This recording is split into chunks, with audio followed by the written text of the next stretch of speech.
Unless suffering is the direct and immediate object of life, our existence must entirely fail of its aim. It is absurd to look upon the enormous amount of pain that abounds everywhere in the world, and originates in needs and necessities inseparable from life itself, as serving no purpose at all, and the result of mere chance. Each separate misfortune as it comes seems, no doubt, to be something exceptional, but misfortune in general is the rule. I know of no greater absurdity than that propounded by most systems of philosophy in declaring evil to be negative in its character. Evil is just what is positive. It makes its own existence felt. Leibniz is particularly concerned to defend this absurdity, and he seeks to strengthen his position by using a palpable and paltry sophism. Translator's note. Confer Theod, section 153. Leibniz argued that evil is a negative quality, i.e., the absence of good, and that its active and seemingly positive character is an incidental and not an essential part of its nature. Cold, he said, is only the absence of the power of heat, and the active power of expansion in freezing water is an incidental and not an essential part of the nature of cold. The fact is that the power of expansion in freezing water is really an increase of repulsion amongst its molecules, and Schopenhauer is quite right in calling the whole argument a sophism. End translator's note. It is the good which is negative. In other words, happiness and satisfaction always imply some desire fulfilled, some state of pain brought to an end. This explains the fact that we generally find pleasure to be not nearly so pleasant as we expected, and pain very much more painful. The pleasure in this world, it has been said, outweighs the pain, or at any rate, there is an even balance between the two. If the reader wishes to see shortly whether this statement is true, let him compare the respective feelings of two animals, one of which is engaged in eating the other. The best consolation in misfortune or affliction of any kind will be the thought of other people who are in a still worse plight than yourself. And this is a form of consolation open to everyone. But what an awful fate this means for mankind as a whole. We are like lambs in a field, disporting themselves under the eye of the butcher, who chooses out first one and then another for his prey. So it is that in our good days we are all unconscious of the evil fate may have presently in store for us: sickness, poverty, mutilation, loss of sight or reason. No little part of the torment of existence lies in this, that time is continually pressing upon us, never letting us take breath, but always coming after us like a taskmaster with a whip. If at any moment time stays his hand, it is only when we are delivered over to the misery of boredom. But misfortune has its uses, for as our bodily frame would burst asunder if the pressure of the atmosphere was removed, so, if the lives of men were relieved of all need, hardship, and adversity, if everything they took in hand were successful, they would be so swollen with arrogance that, though they might not burst, they would present the spectacle of unbridled folly, nay, they would go mad. And I may say, further, that a certain amount of care or pain or trouble is necessary for every man at all times. A ship without ballast is unstable and will not go straight. Certain it is that work, worry, labor, and trouble form the lot of almost all men their whole life long. But if all wishes were fulfilled as soon as they arose, how would men occupy their lives? What would they do with their time? If the world were a paradise of luxury and ease, a land flowing with milk and honey, where every jack obtained his Jill at once and without any difficulty, men would either die of boredom or hang themselves, or there would be wars, massacres, and murders, so that, in the end, mankind would inflict more suffering on itself than it has now to accept at the hands of nature. In early youth, as we contemplate our coming life, we are like children in the theater before the curtain is raised, sitting there in high spirits and eagerly waiting for the play to begin. It is a blessing that we do not know what is really going to happen. Could we foresee it? There are times when children might seem like innocent prisoners condemned not to death, but to life, and as yet all unconscious of what their sentence means. Nevertheless, every man desires to reach old age, in other words, a state of life of which it may be said, "It is bad today, and it will be worse tomorrow, and so on till the worst of all." If you try to imagine as nearly as you can what an amount of misery, pain, and suffering of every kind the sun shines upon in its course, you will admit that it would be much better if, on the earth as little as on the moon, the sun were able to call forth the phenomena of life, and if, here as there, the surface were still in a crystalline state. Again, you may look upon life as an unprofitable episode disturbing the blessed calm of non-existence. And, in any case, even though things have gone with you tolerably well, the longer you live, the more clearly you will feel that, on the whole, life is a disappointment, nay, a cheat. If two men who were friends in their youth meet again when they are old, after being separated for a lifetime, the chief feeling they will have at the sight of each other will be one of complete disappointment in life as a whole, because their thoughts will be carried back to that earlier time when life seemed so fair as it lay spread out before them in the rosy light of dawn, promised so much, and then performed so little. This feeling will so completely predominate over every other that they will not even consider it necessary to give it words, but on either side it will be silently assumed and form the groundwork of all they have to talk about. He who lives to see 2 or 3 generations is like a man who sits some time in the conjurer's booth at a fair and witnesses the performance twice or thrice in succession. The tricks are meant to be seen only once, and when they are no longer a novelty and cease to deceive, their effect is gone. While no man is much to be envied for his lot, there are countless numbers whose fate is to be deplored. Life is a task to be done. It is a fine thing to say, defunctus est. It means that the man has done his task. If children were brought into the world by an act of pure reason alone, would the human race continue to exist? Would not a man rather have so much sympathy with the coming generation as to spare it the burden of existence, or at any rate, not take it upon himself to impose that burden upon it in cold blood? I shall be told, I suppose, that my philosophy is comfortless, because I speak the truth, and people prefer to be assured that everything the Lord has made is good. Go to the priest, then, and leave philosophers in peace. At any rate, do not ask us to accommodate our doctrines to the lessons you have been taught. That is what those rascals of sham philosophers will do for you. Ask them for any doctrine you please, and you will get it. Your university professors are bound to preach optimism, and it is an easy and agreeable task to upset their theories. I have reminded the reader that every state of welfare, every feeling of satisfaction, is negative in its character. That is to say, it consists in freedom from pain, which is the positive element of existence. It follows, therefore, that the happiness of any given life is to be measured not by its joys and pleasures, but by the extent to which it has been free from suffering, from positive evil. If this is the true standpoint, the lower animals appear to enjoy a happier destiny than man. Let us examine the matter a little more closely. However varied the forms that human happiness and misery may take, leading a man to seek the one and shun the other, the material basis of it all is bodily pleasure or bodily pain. This basis is very restricted. It is simply health, food, protection from wet and cold, the satisfaction of the sexual instinct, or else the absence of these things.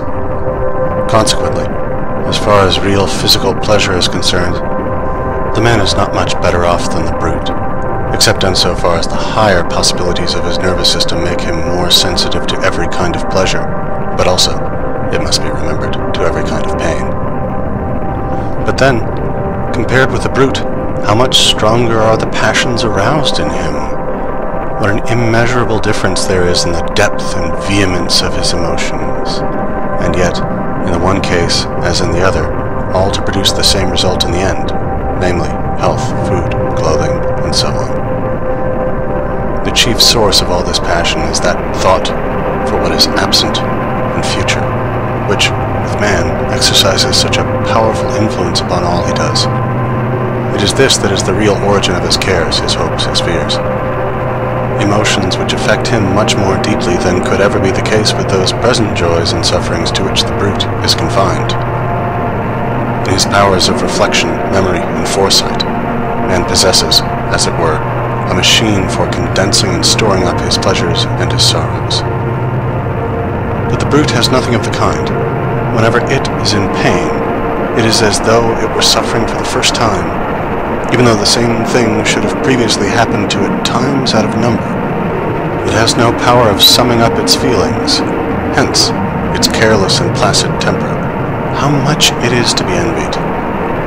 But in man, reflection comes in, with all the emotions to which it gives rise, and taking up the same elements of pleasure and pain which are common to him and the brute, it develops his susceptibility to happiness and misery to such a degree that, at one moment, the man is brought in an instant to a state of delight that may even prove fatal, at another to the depths of despair and suicide.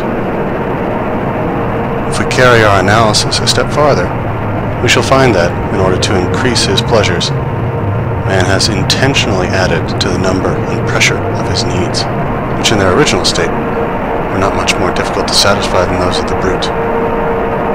Hence, luxury in all its forms, delicate food, the use of tobacco and opium, spirituous liquors, fine clothes, and the 1,001 things that he considers necessary to his existence.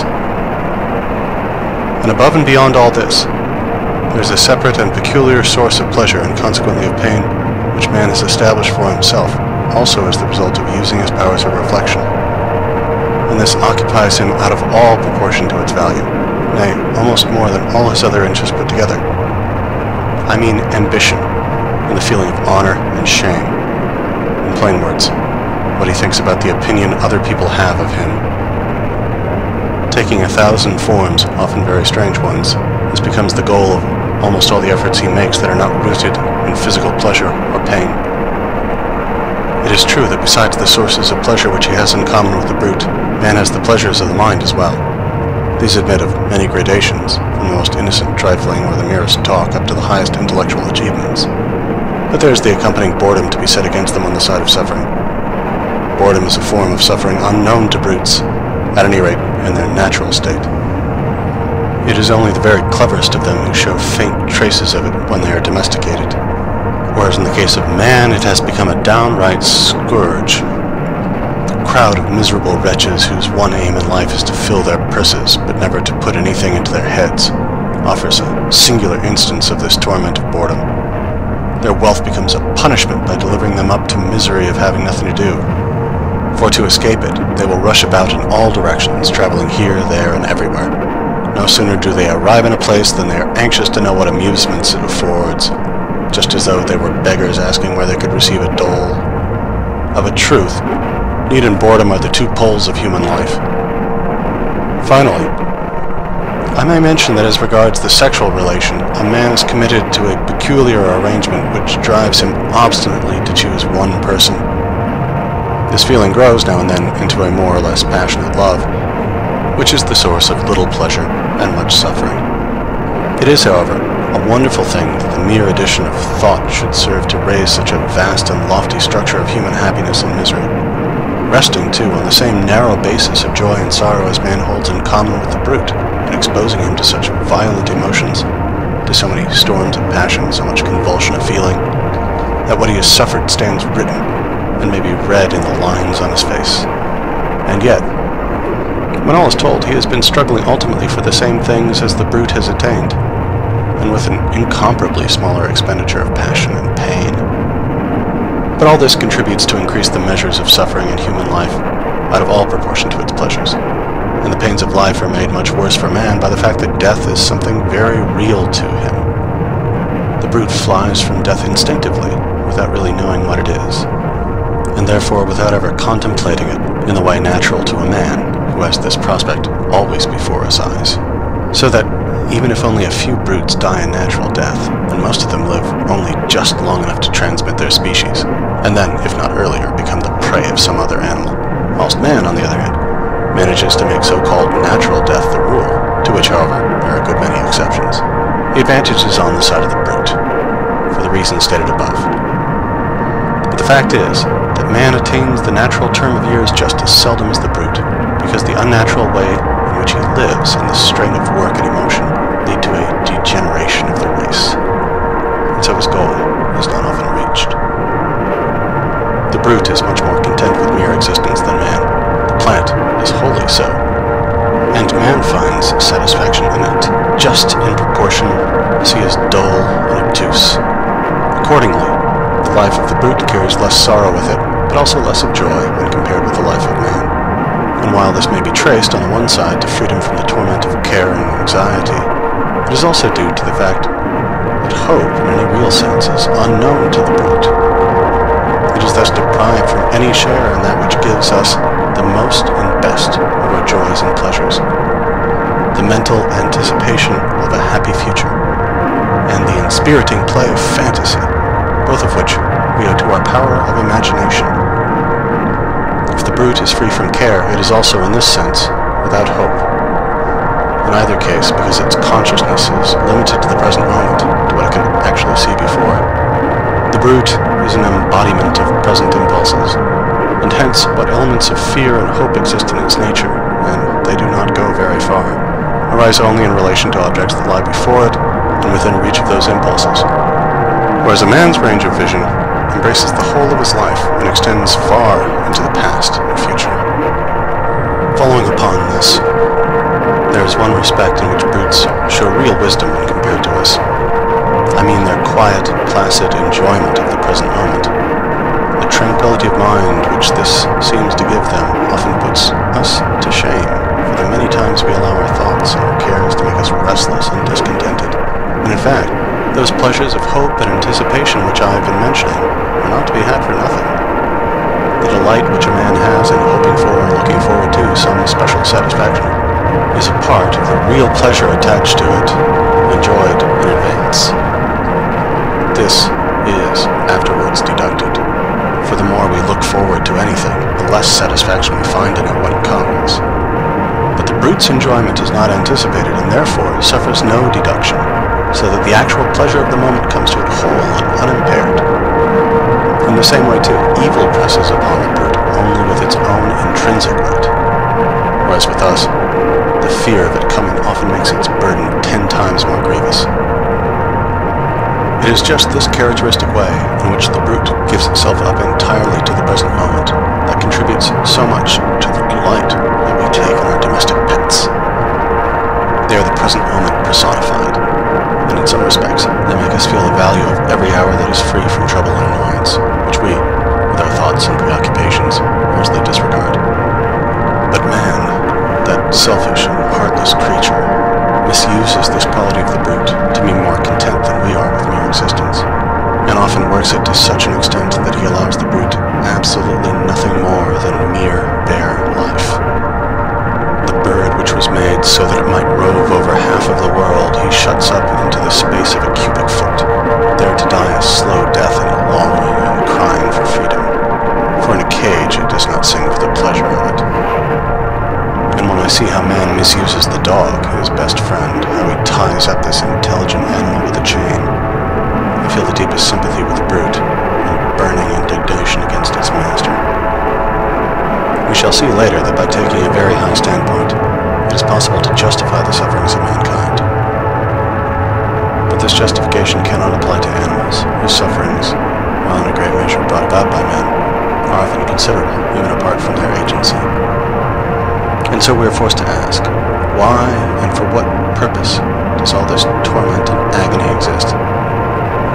There is nothing here to give the will pause. It is not free to deny itself and so obtain redemption.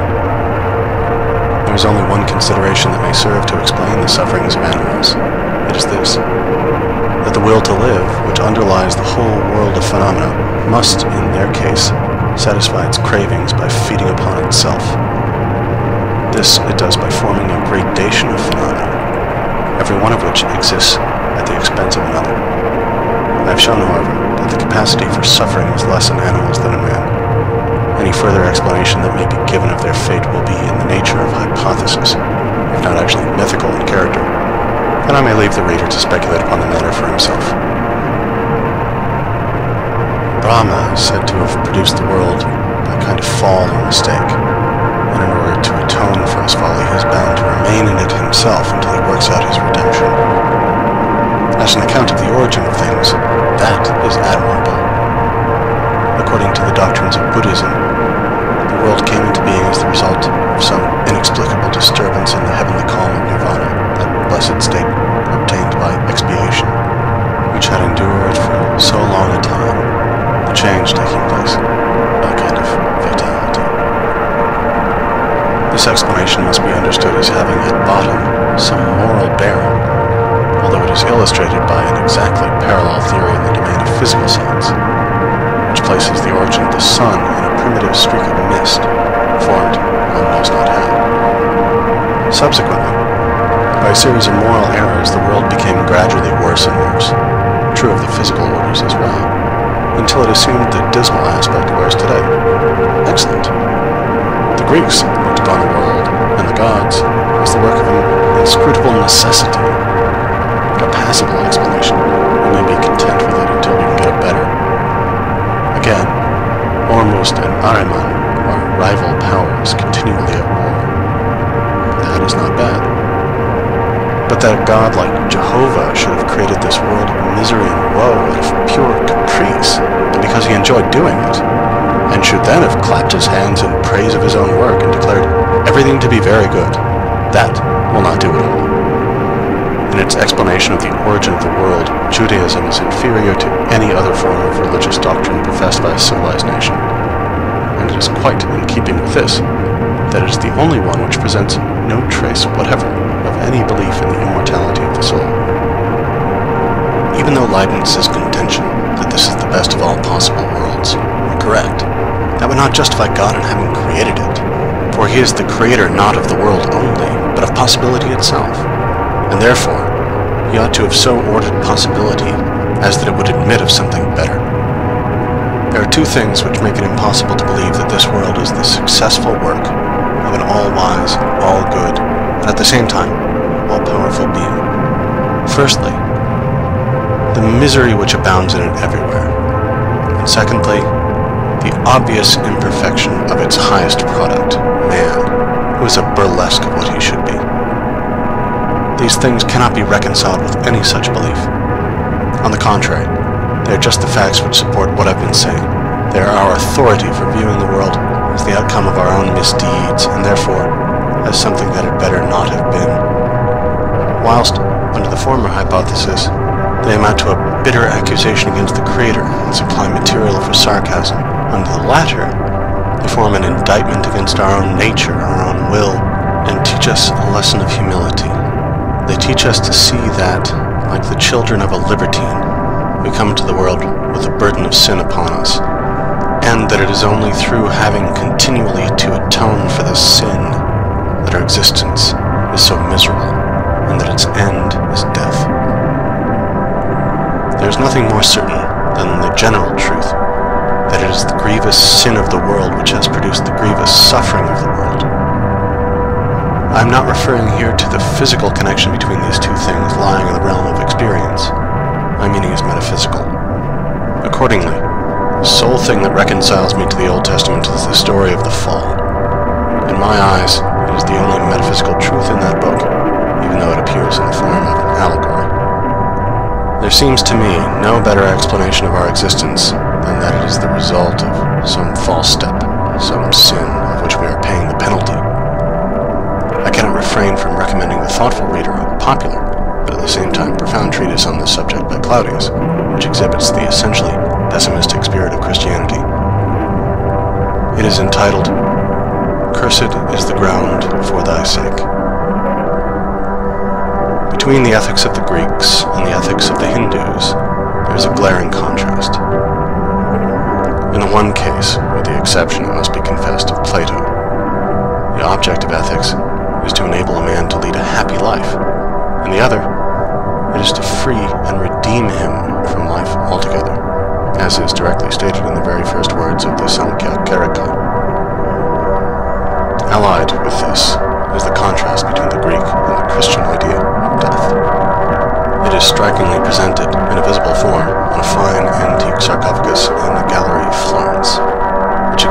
relief the whole series of ceremonies attending a wedding in ancient times, from the formal offer to the evening when Hymen's torch lights the happy couple's home. Compare that with the Christian coffin, draped in mournful black and surmounted with a crucifix. How much significance there is in these two ways of finding comfort in death. They are opposed to each other, but each is right. The one points to the affirmation of the will to live, which remains sure of life for all time, however rapidly its forms may change.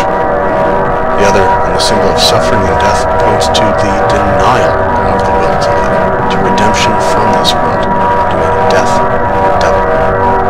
And in the question between the affirmation and the denial of the will to live, Christianity is in the last resort right. The contrast which the New Testament presents when compared to the Old, according to the ecclesiastical view of the matter, is just that existing between my ethical system and the moral philosophy of Europe.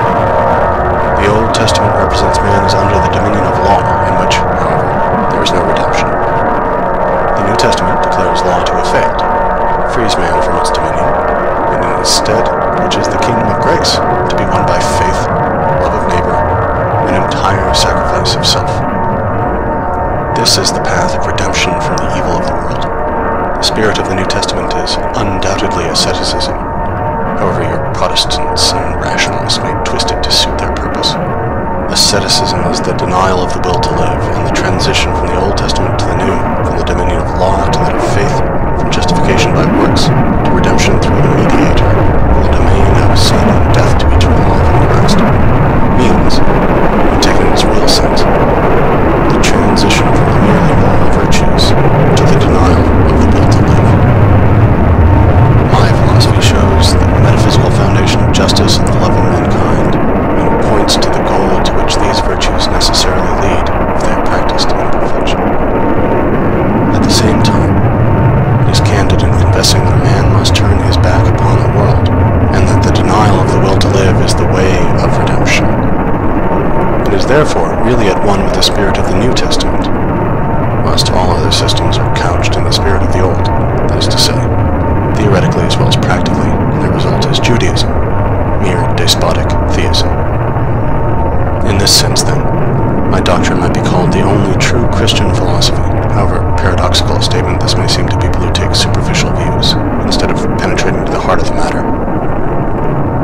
If you want a safe compass to guide you through life, and to banish all doubt as to the right way of looking at it, you cannot do better than accustom yourself to regard this world as a penitentiary, a sort of penal colony, or ergasterion, as the earliest philosopher called it.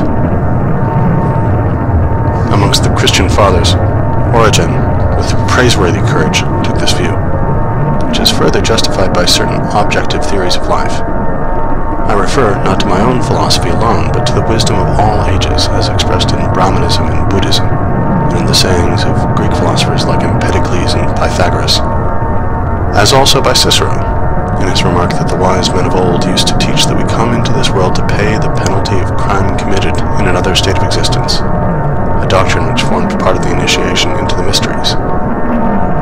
And Vanini, whom his contemporaries burned, finding that an easier task than to confute him, puts the same thing in a very forcible way.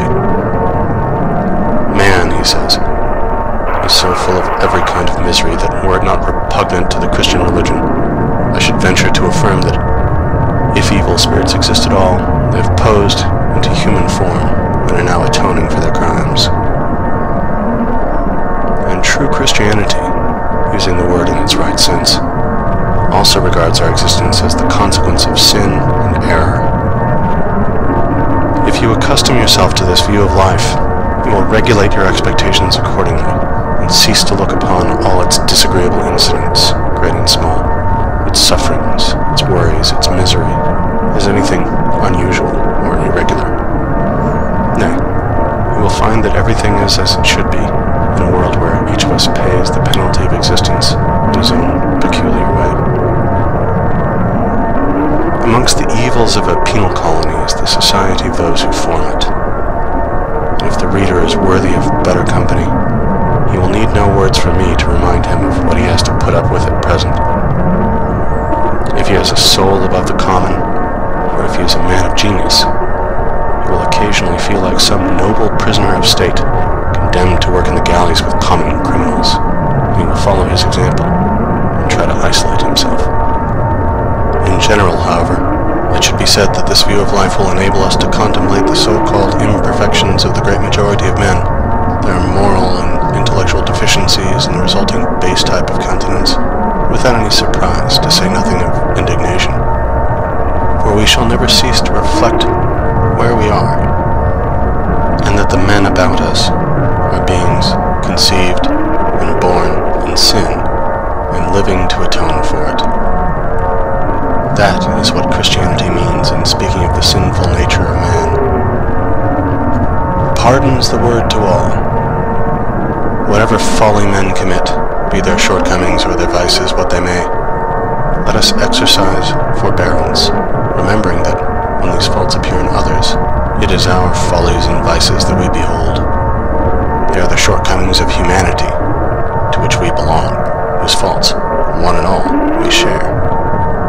Yes, even those very faults at which we now wax so indignant, merely because they have not yet appeared in ourselves. They are faults that do not lie on the surface, but they exist down there in the depths of our nature. And should anything call them forth, they will come and show themselves, just as we now see them in others. One man, it is true, may have faults that are absent in his fellow, and it is undeniable that the sum total of bad qualities is in some cases very large, for the difference of individuality between man and man passes all measure. In fact, the conviction that the world and man is something that had better not have been is of a kind to fill us with indulgence towards one another. Nay, from this point of view, we might well consider the proper form of address to be not Monsieur, Sir, mein Herr, but my fellow sufferer, soci malorum, compagnon de misere. This may perhaps sound strange, but it is in keeping with the facts.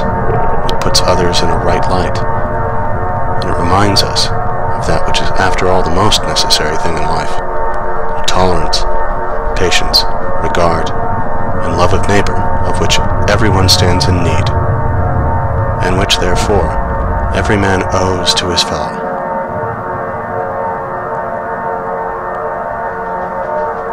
End Chapter 1, on the sufferings of the world.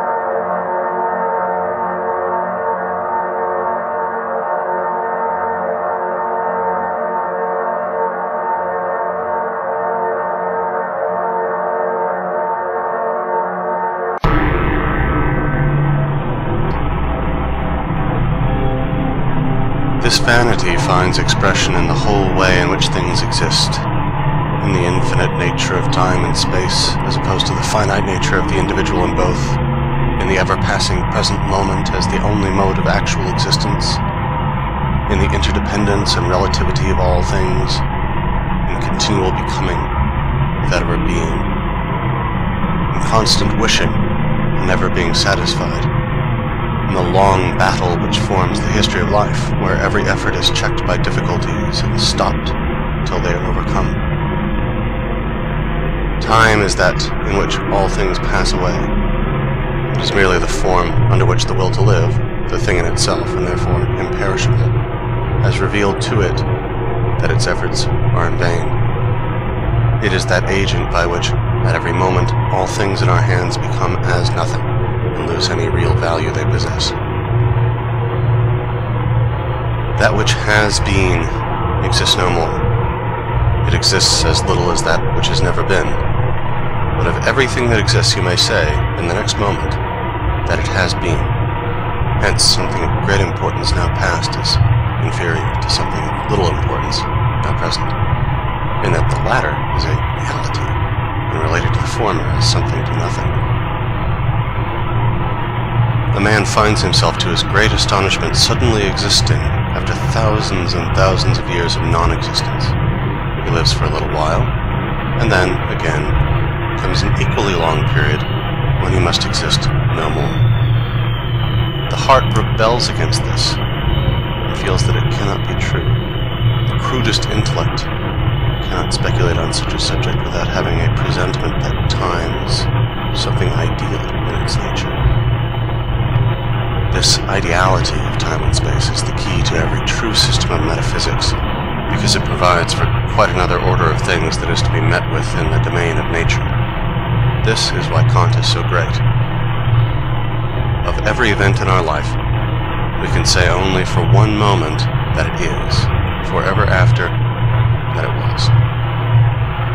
Every evening we are poorer by a day. It might perhaps make us mad to see how rapidly our short span of time ebbs away. If it were not that, in the furthest depths of our being, we are secretly conscious of our share in the inexhaustible spring of eternity, so that we might always hope to find life in it again.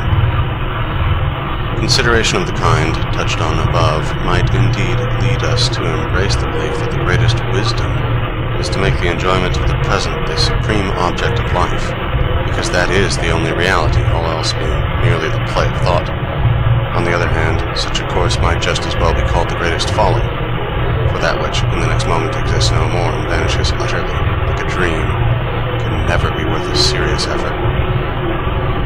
The whole foundation on which our existence rests is the present, the ever-fleeting present.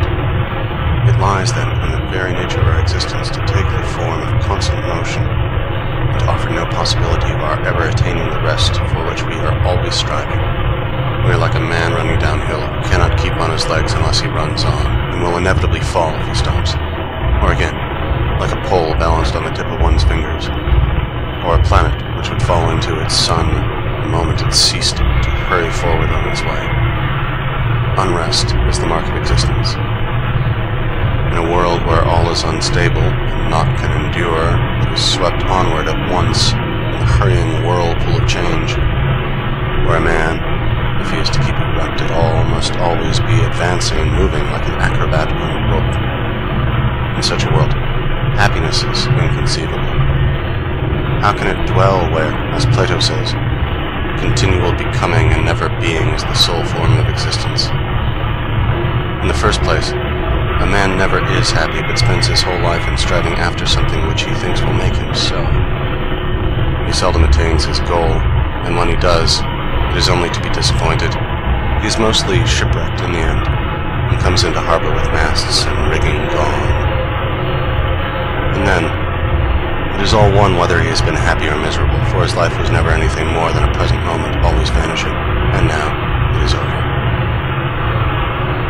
At the same time, it is a wonderful thing that, in the world of human beings as in that of animals in general, this manifold, restless motion is produced and kept up by the agency of two simple impulses, hunger and the sexual instinct, aided a little, perhaps, by the influence of boredom, but by nothing else. And that, in the theater of life, these suffice to form the primum mobile of how complicated a machinery, setting in motion how strange and varied a scene. On looking a little closer, we find that inorganic matter presents a constant conflict between chemical forces, which eventually works dissolution.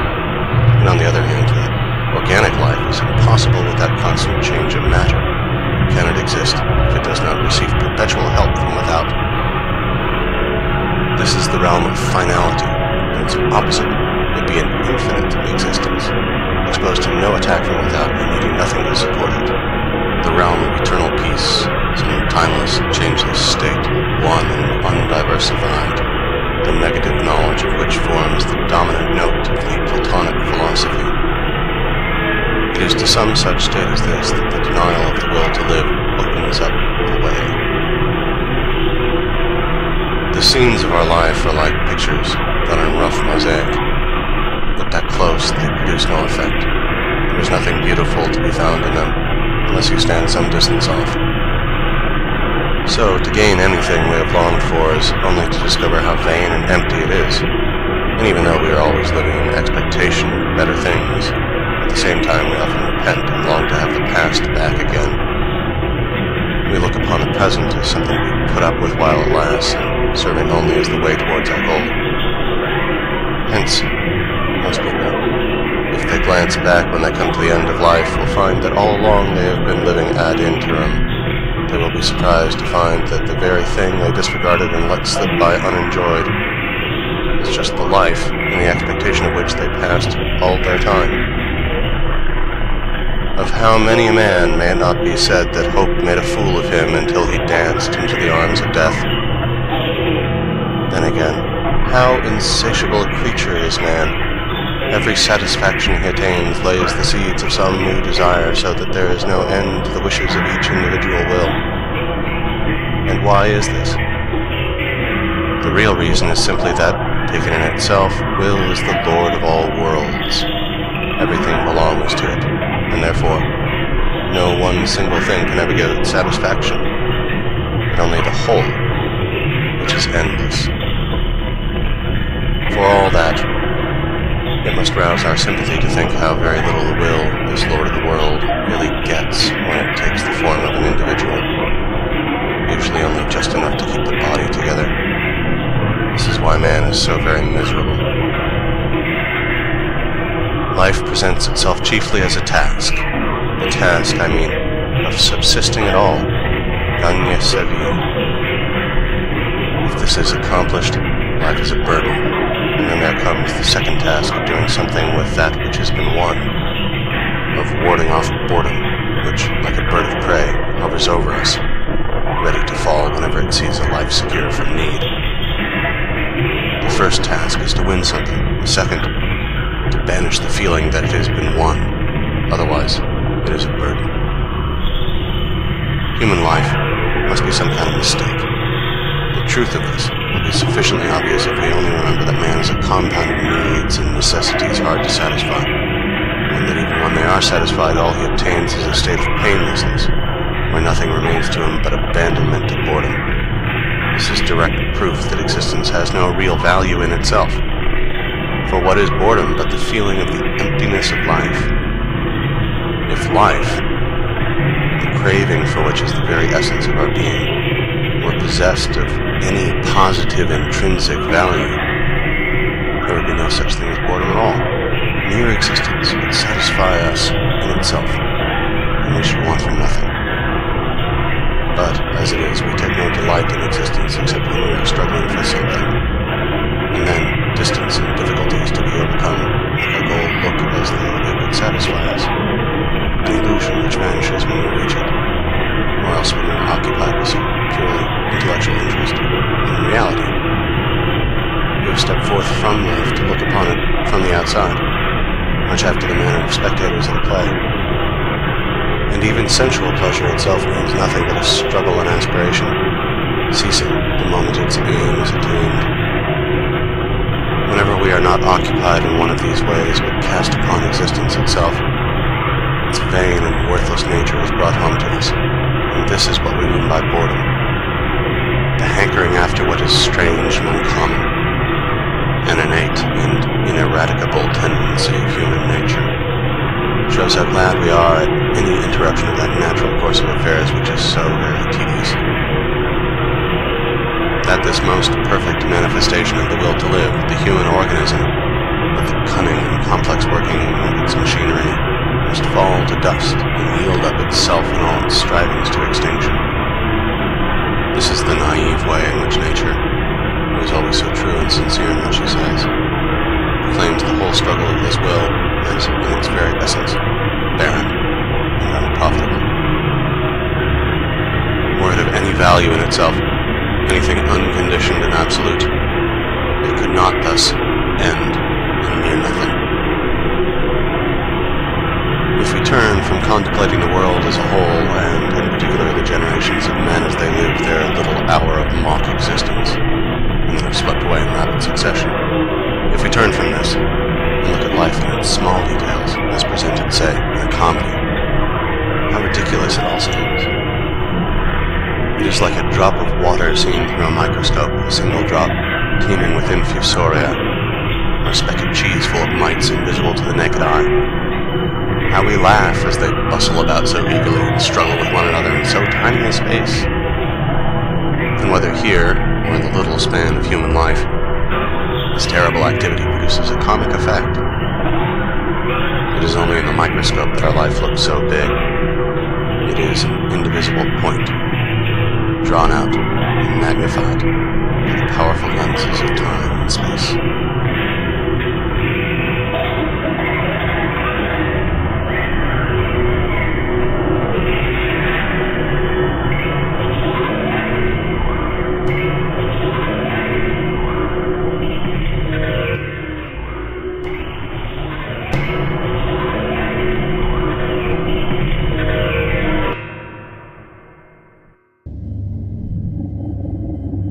As far as I know, none but the votaries of monotheistic, that is to say, Jewish religions, look upon suicide as a crime. This is all the more striking, inasmuch as neither in the Old or in the New Testament is there to be found any prohibition or positive disapproval of it. So that religious teachers are forced to base their condemnation of suicide on philosophical grounds of their own invention. These are so very bad that writers of this kind endeavor to make up for the weakness of their arguments by the strong terms in which they express their abhorrence of the practice. In other words, they declaim against it.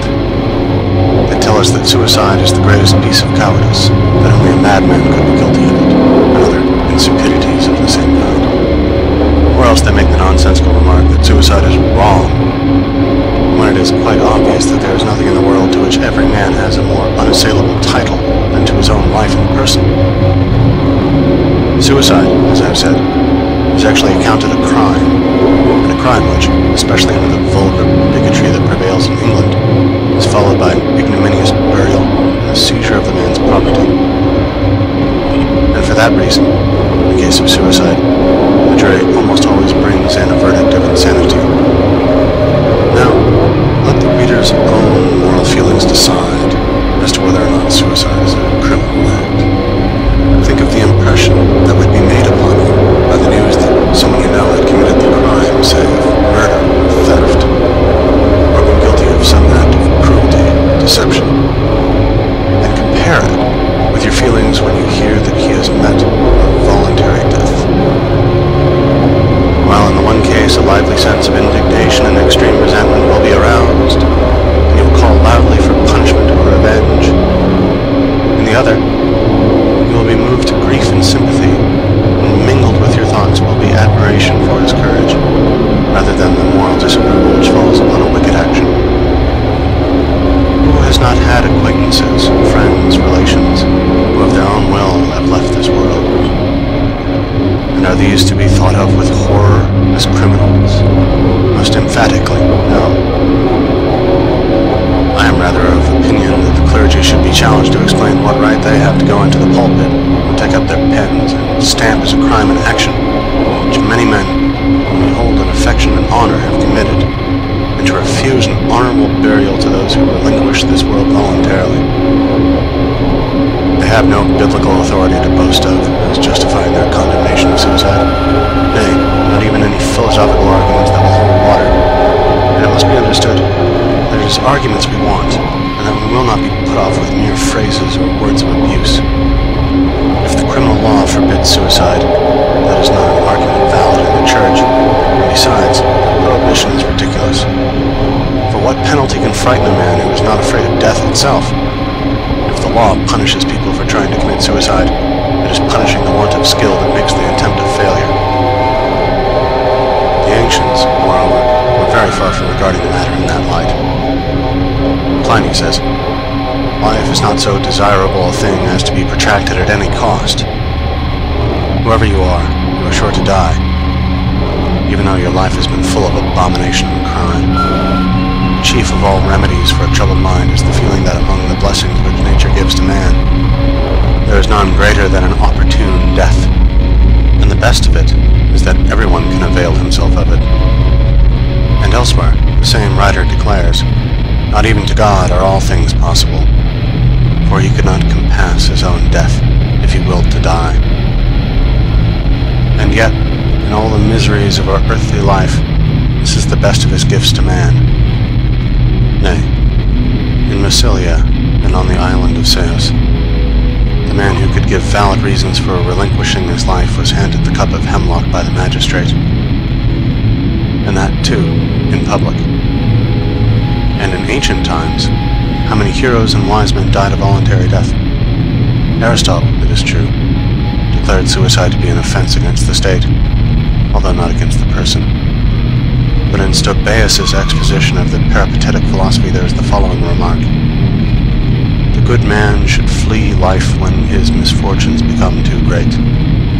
The bad man, also, when he is too prosperous. And similarly, so he will marry and beget children, and take part in the affairs of the state, and generally practice virtue and continue to live.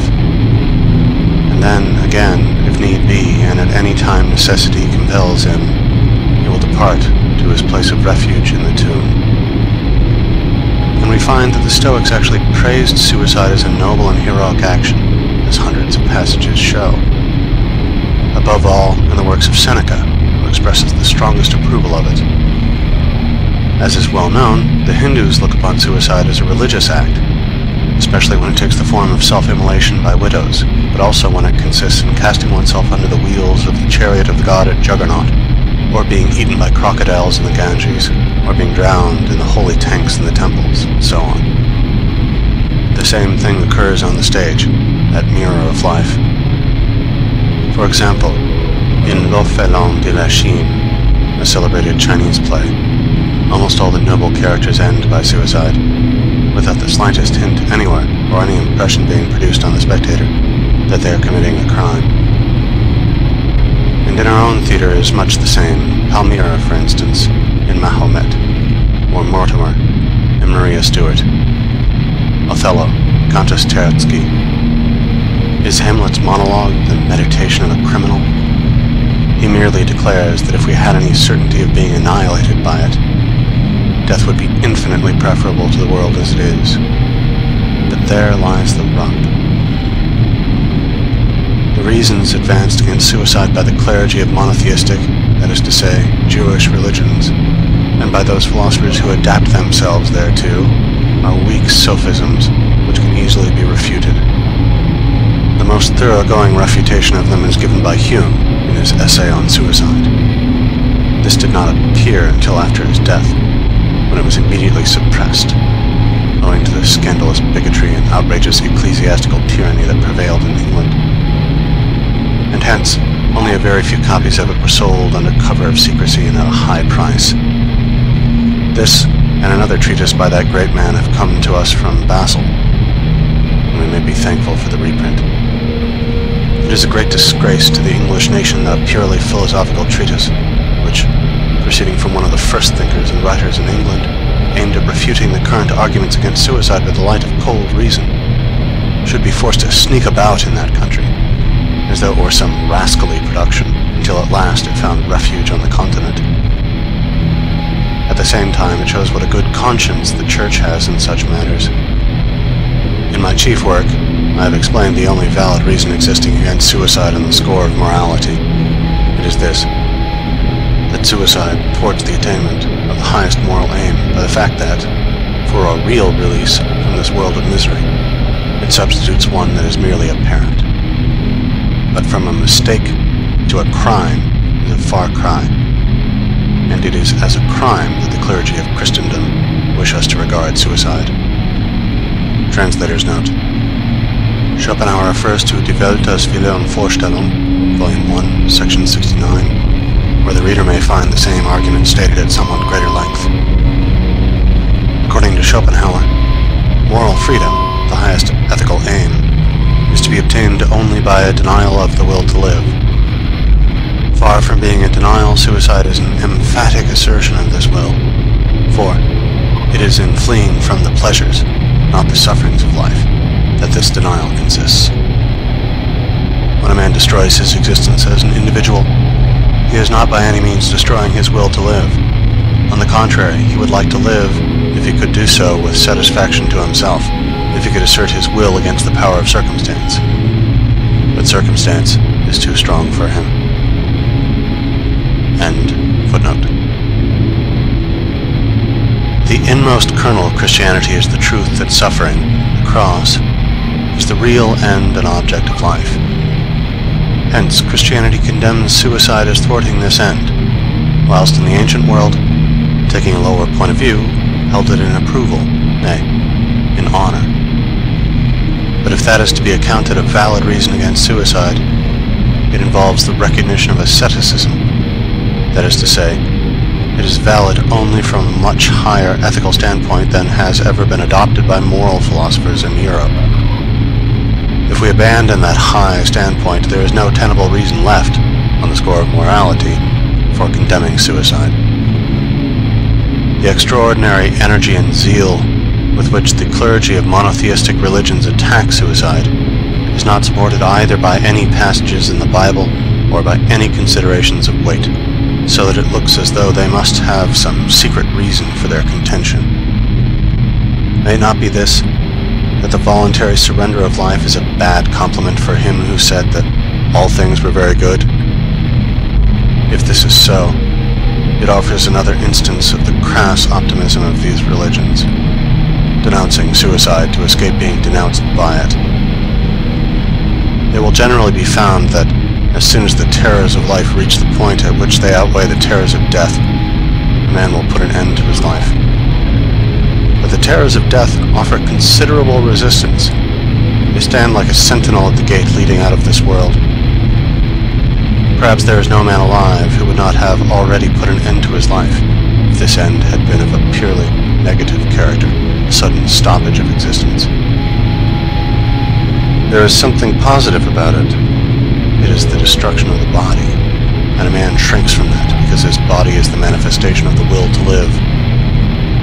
However, the struggle with that sentinel is, as a rule, not so hard as it may seem from a long way off, mainly in consequence of the antagonism between the ills of the body and the ills of the mind. If we are in great bodily pain, or the pain lasts a long time, we become indifferent to other troubles. All we think about is to get well. In the same way, great mental suffering makes us insensible to bodily pain. We despise it. Nay, if it should outweigh the other, it distracts our thoughts, and we welcome it as a pause in mental suffering. It is this feeling that makes suicide easy, for the bodily pain that accompanies it loses all significance in the eyes of one who is tortured by an excess of mental suffering. This is especially evident in the case of those who are driven to suicide by some purely morbid and exaggerated ill humor. No special effort to overcome their feelings is necessary, nor do such people require to be worked up in order to take the step. But as soon as the keeper, into whose charge they are given, leaves them for a couple of minutes, they quickly bring their life to an end. When, in some dreadful and ghastly dream, we reach the moment of greatest horror, it awakes us, thereby banishing all the hideous shapes that were born of the night. And life is a dream. When the moment of greatest horror compels us to break it off, the same thing happens. Suicide may also be regarded as an experiment, a question which man puts to nature, trying to force her to an answer. The question is this: what change will death produce in a man's existence and in his insight into the nature of things? It is a clumsy experiment to make, for it involves the destruction of the varied consciousness, which puts the question and awaits the answer. And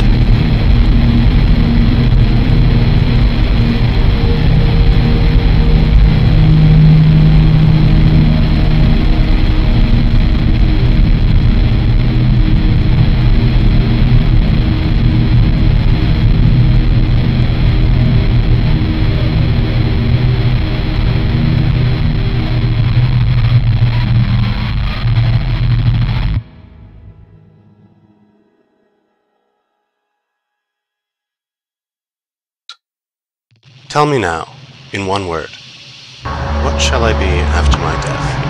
And mind you, clear and precise. Philalethes. All and nothing.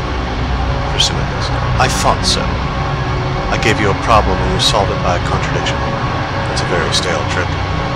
Philalethes.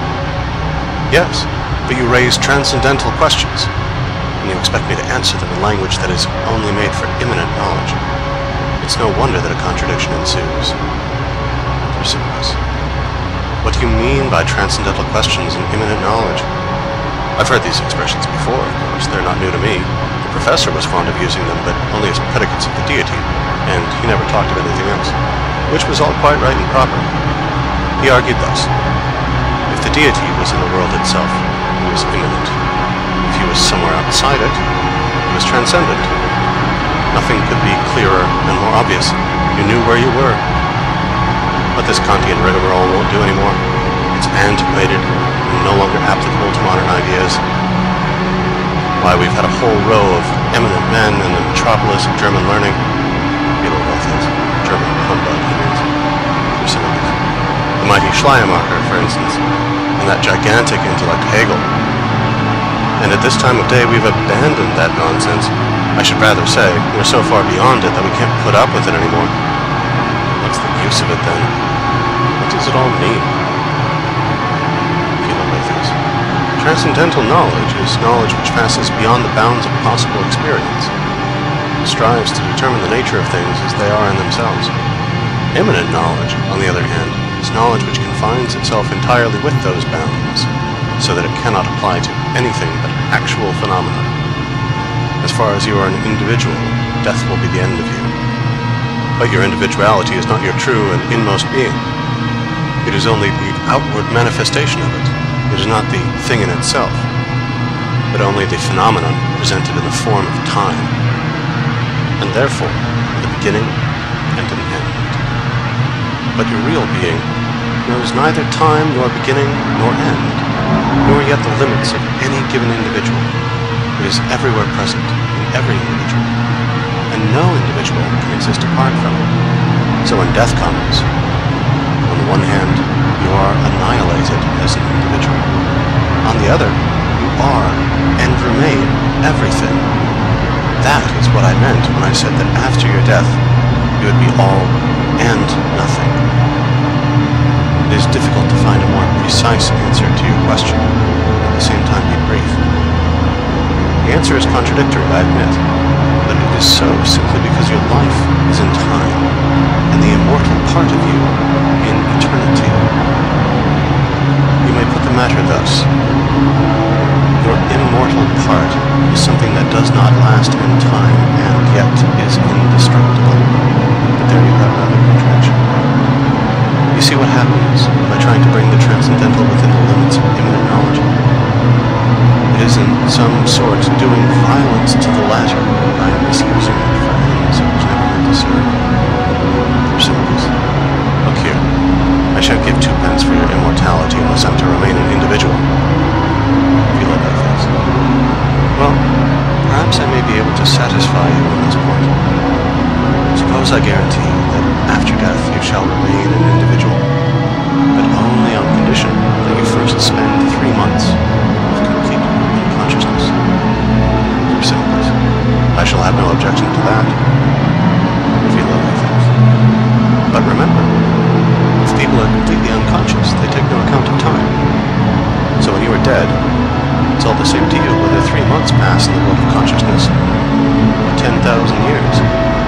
In the one case as in the other, it is simply a matter of believing what is told you when you awake. So far then, you can afford to be indifferent whether it is 3 months or 10,000 years that pass before you recover your individuality. Thrasymachos. Yes, if it comes to that, I suppose you're right. Philalethes. And if, by chance, after those 10,000 years have gone by, no one ever thinks of awakening you, I fancy it would be no great misfortune. You would have become quite accustomed to non-existence after so long a spell of it, following upon such a very few years of life. At any rate, you may be sure you would be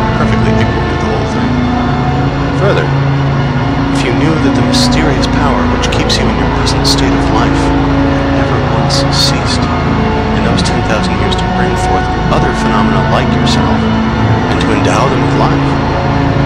It would fully console you. Proceedings. Indeed. So you think you're quietly going to do me out of my individuality with all this fine talk? But I'm up to your tricks. I tell you, I won't exist unless I can have my individuality. I'm not going to be put off with mysterious powers, what you call phenomena. I can't do without my individuality, and I won't give it up.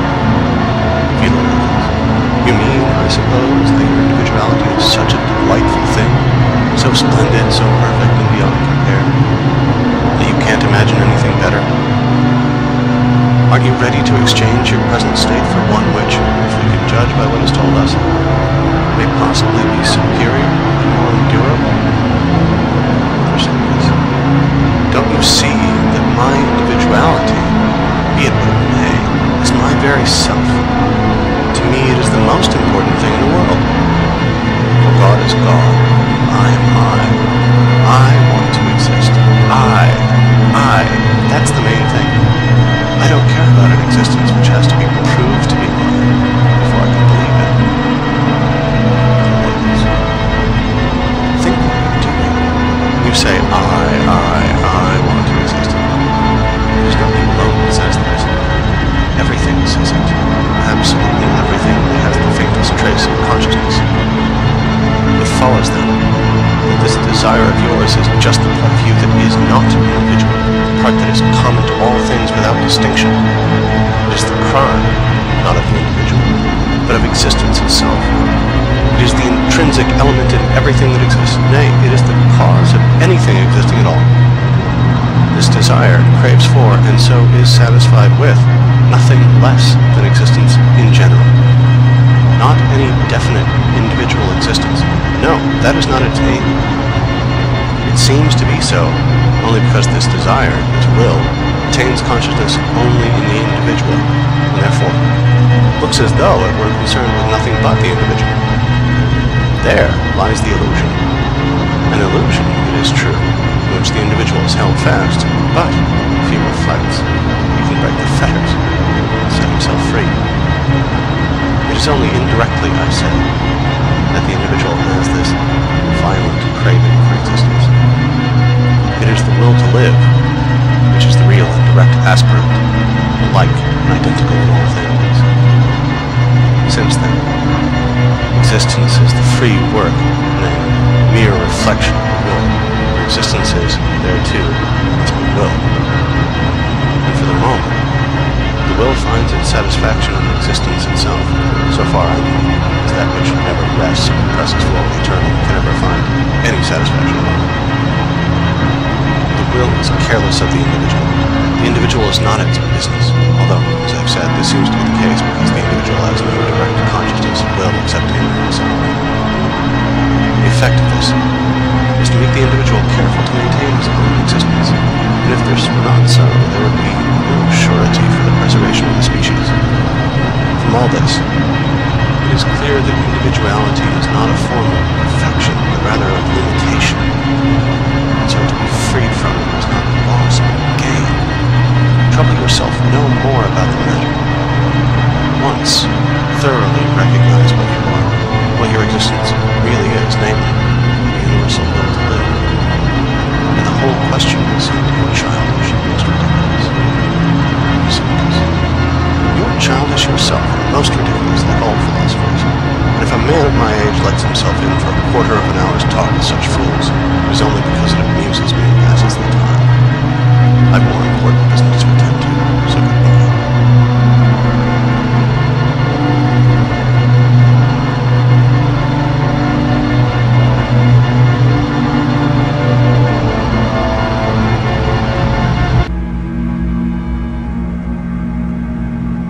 There is an unconscious propriety in the way in which, in all European languages, the word person is commonly used to denote a human being.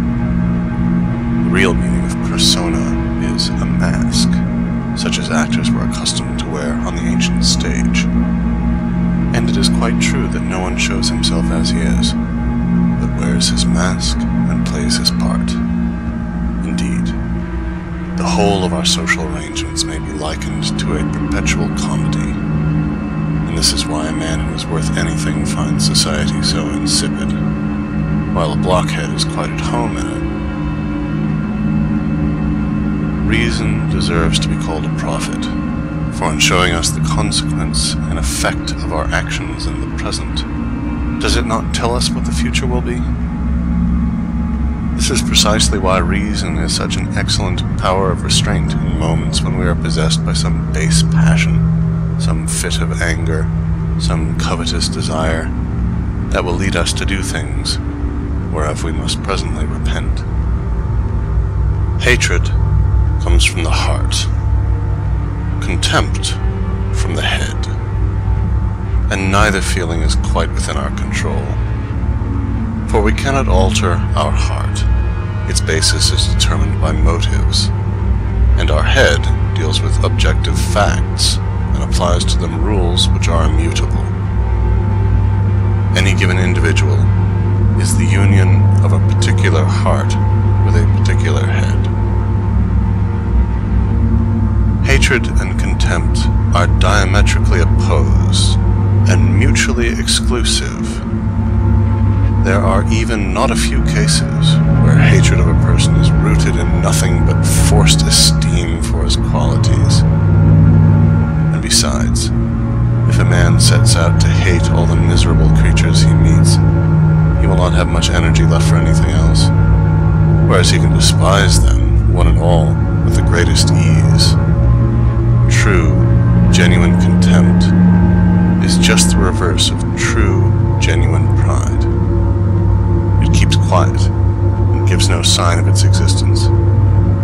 For if a man shows that he despises you, he signifies at least this much regard for you, that he wants to let you know how little he appreciates you, and his wish is dictated by hatred, which cannot exist with real contempt. On the contrary, if it is genuine, it is simply the conviction that the object of it is a man of no value at all.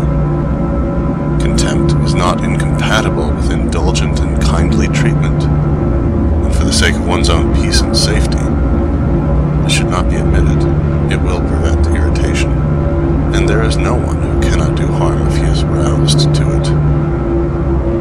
But if this pure, cold, sincere contempt ever shows itself, it will be met with most truculent hatred, for the despised person is not in a position to fight contempt with its own weapons. Melancholy is a very different thing from bad humor, and of the two, it is not nearly so far removed from a gay and happy temperament. Melancholy attracts, while bad humor repels. Hypochondria is a species of torment which not only makes us unreasonably cross with the things of the present, not only fills us with groundless anxiety on the score of future misfortunes entirely of our own manufacture, but also leads to unmerited self-reproach for what we have done in the past.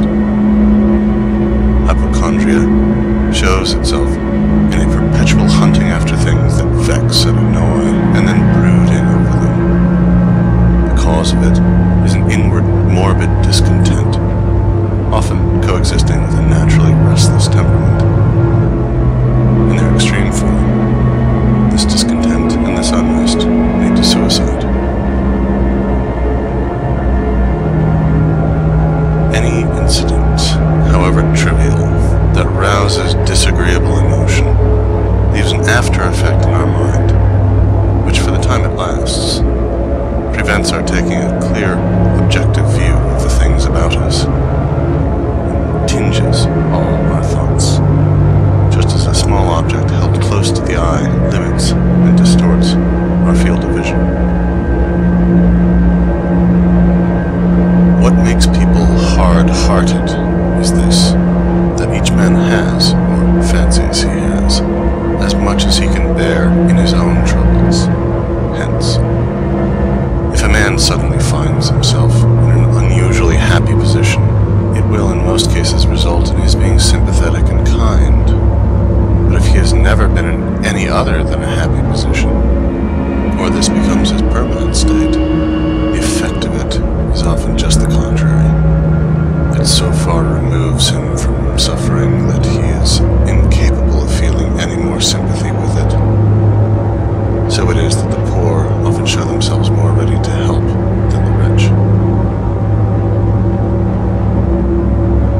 At times, it seems as though we both wanted and did not want the same thing, and felt at once glad and sorry about it.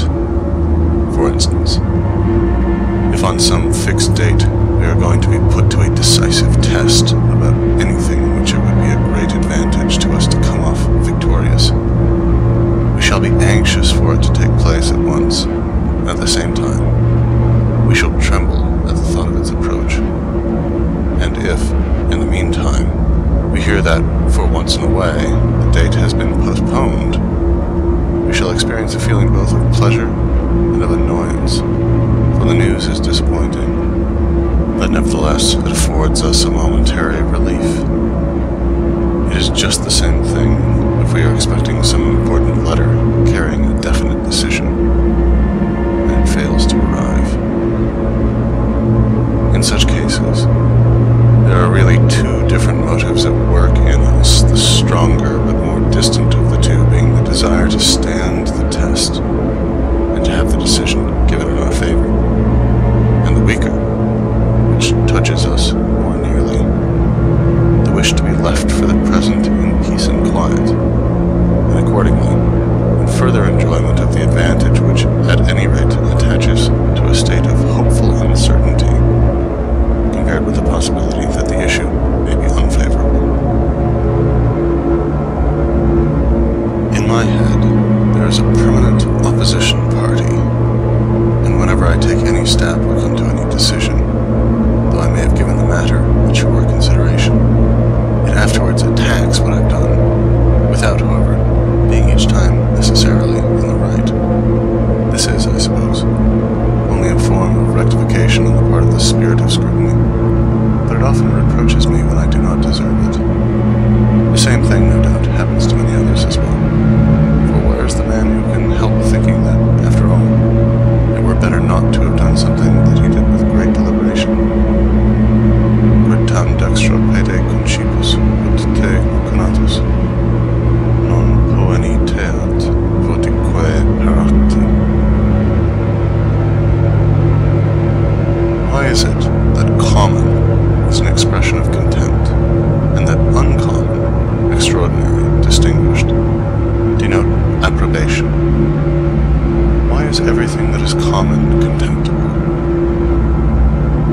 Common, in its original meaning, denotes that which is peculiar to all men, i.e., shared equally by the whole species, and therefore an inherent part of its nature. Accordingly, if an individual possesses no qualities beyond those which attach to mankind in general, he is a common man. Ordinary is a much milder word, and refers rather to intellectual character, whereas common has more of a moral application. What value can a creature have that is not a whit different from millions of its kind? Millions, do I say? Nay, an infiniture of creatures which, century after century, in never-ending flow, nature sends bubbling up from her inexhaustible springs, as generous with them as the smith with the useless sparks that fly around his anvil. It is obviously quite right that a creature which has no qualities except those of the species should have to confine its claim to an existence entirely within the limits of the species, and live a life conditioned by those limits. In various passages of my works, I have argued that whilst a lower animal possesses nothing more than the generic character of its species, man is the only being which can lay claim to possess an individual character. But in most men, this individual character comes to very little in reality, and they may be almost all ranged under certain classes. Ce sont des espèces.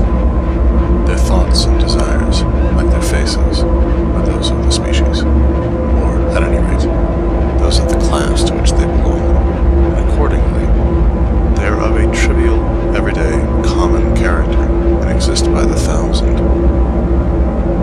You can usually tell beforehand what they are likely to do and say. They have no special stamp or mark to distinguish them. They are like manufactured goods, all of a piece. If, then, their nature is merged so shall their existence go beyond it. The curse of vulgarity puts men on a par with the lower animals by allowing them none but a generic nature, a generic form of existence.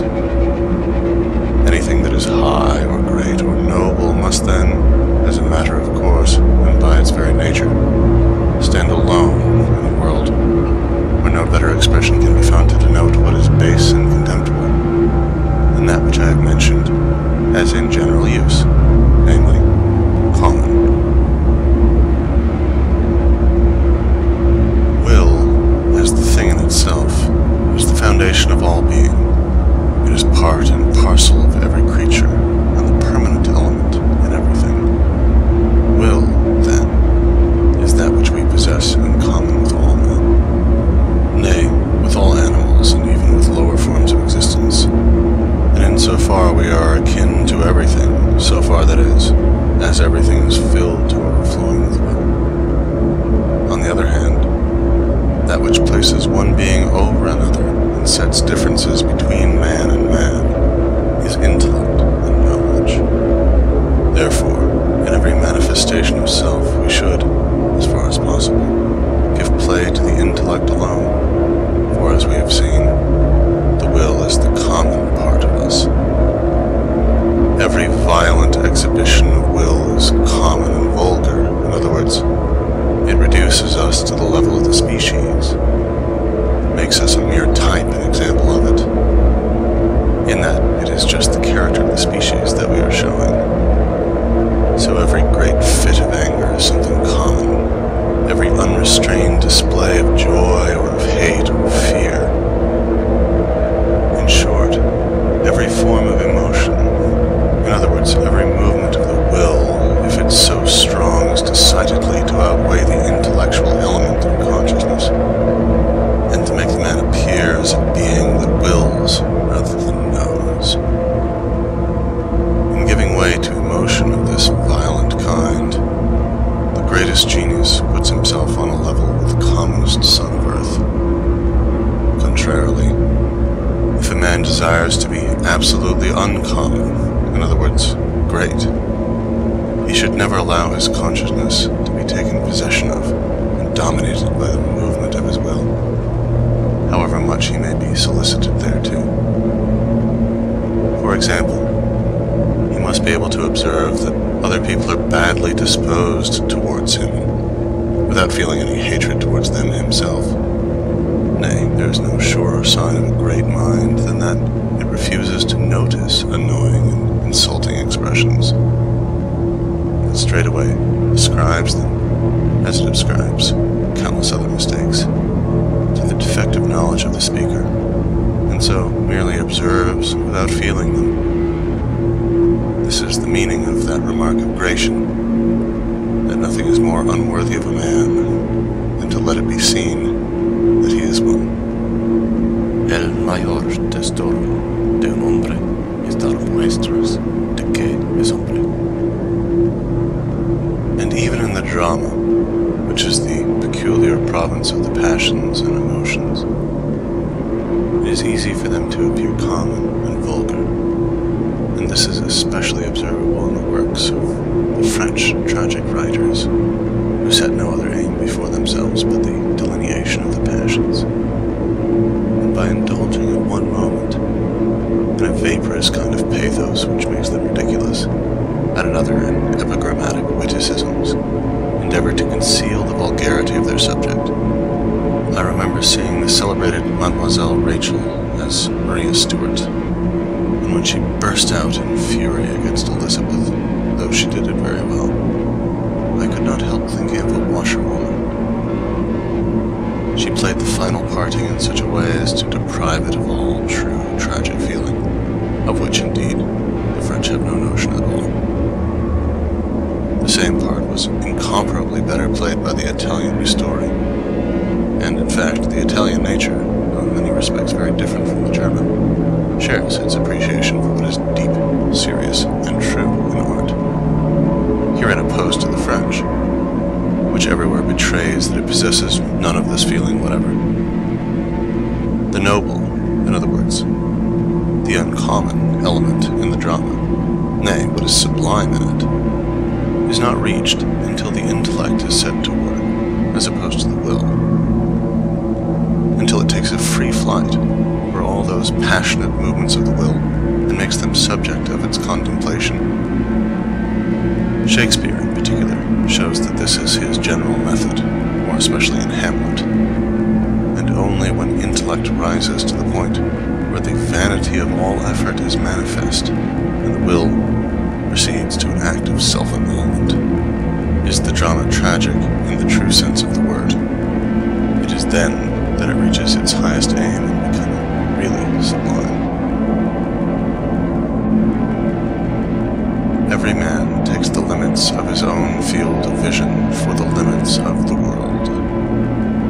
This is an error of the intellect, as inevitable as that error of the eye which lets us fancy that on the horizon heaven and earth meet. This explains many things, and among them, the fact that everyone measures us with his own standard, generally about as long as a tailor's tape, and we have to put up with it. As also, that no one will allow us to be taller than himself, a supposition which is once for all taken for granted. There is no doubt that many a man owes his good fortune in life solely to the circumstance that he has a pleasant way of smiling, and so wins the heart in his favor. However, the heart would do better to be careful and remember what Hamlet put down in his tablets, that one may smile and be a villain. Everything that is really fundamental in a man, and therefore genuine, works as such unconsciously, in this respect, like the power of nature. That which is passed through the domain of consciousness is thereby transformed into an idea or picture, and so, if it comes to be uttered, it is only an idea or picture which passes from one person to another. Accordingly, any quality of mind or character that is genuine and lasting is originally unconscious, and it is only when unconsciously brought into play that it makes a profound impression. If any like quality is consciously exercised, it means that it has been worked up, becomes intentional, and therefore matter of affectation rather than of deception. If a man does a thing unconsciously, it costs him no trouble, but if he tries to do it by taking trouble, he fails. This applies to the origin of those fundamental ideas which form the pith and marrow of all genuine work. Only that which is innate is genuine and will hold water.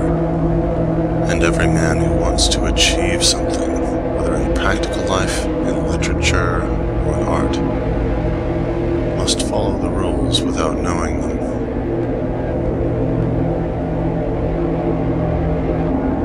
Men of very great capacity will, as a rule, find the company of very stupid people preferable to that of the common run, for the same reason that the tyrant and the mob, the grandfather and the grandchildren, are natural allies.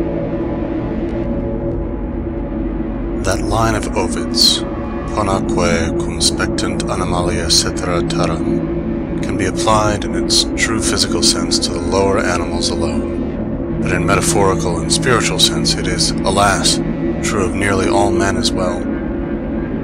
All their plans and projects are merged in the desire of physical enjoyment, physical well-being. They may, indeed, have personal interests, often embracing a very varied sphere, but still, these latter receive their importance entirely from the relation in which they stand to the former. This is not only proved by their manner of life and the things they say, but it even shows itself in the way they look, the expression of their physiognomy, their gait and gesticulations. Everything about them cries out, in terram prona. It is not to them, it is only to the nobler and more highly endowed natures men who really think and look about them in the world and form exceptional specimens of humanity, that the next lines are applicable.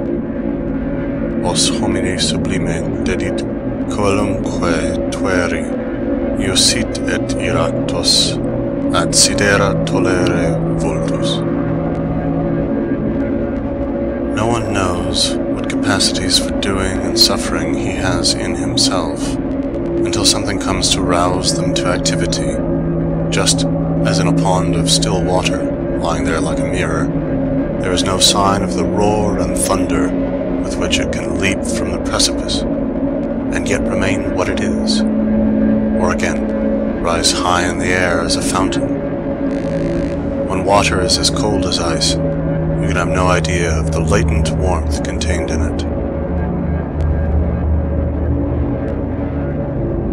Why is it that, in spite of all the mirrors in the world, no one really knows what he looks like? A man may call to mind the face of his friend, but not his own. Here, then, is an initial difficulty in the way of applying the maxim, know thyself. This is partly, no doubt, to be explained by the fact that it is physically impossible for a man to see himself in the glass, except with face turned straight towards it and perfectly motionless. Or the expression of the eye, which counts for so much, and really gives its whole character to the face, is to a great extent lost. But coexisting with this physical impossibility, there seems to me to be an ethical impossibility of an analogous nature in producing the same effect. A man cannot look upon his own reflection as though the person presented there were a stranger to him, and yet this is necessary if he is to take an objective view. In the last resort, an objective view means a deep-rooted feeling on the part of the individual as a moral being that which he is contemplating is not himself, and unless he can take this point of view, he will not see things in a really true light, which is possible only if he is alive to their actual defects, exactly as they are. Instead of that, when a man sees himself in the glass, something out of his own egotistic nature whispers to him to take care to remember that it is no stranger but himself that he is looking at. And this operates as a noli me tangere, and prevents him from taking an objective view.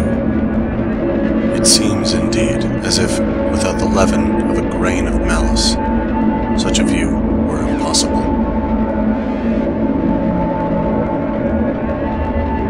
According as a man's mental energy is exerted or relaxed, will life appear to him either so short and petty and fleeting that nothing can possibly matter over which it is worth his while to spend emotion, that nothing really matters, whether it is pleasure or riches or even fame, and that in whatever way a man may have failed, he cannot have lost much.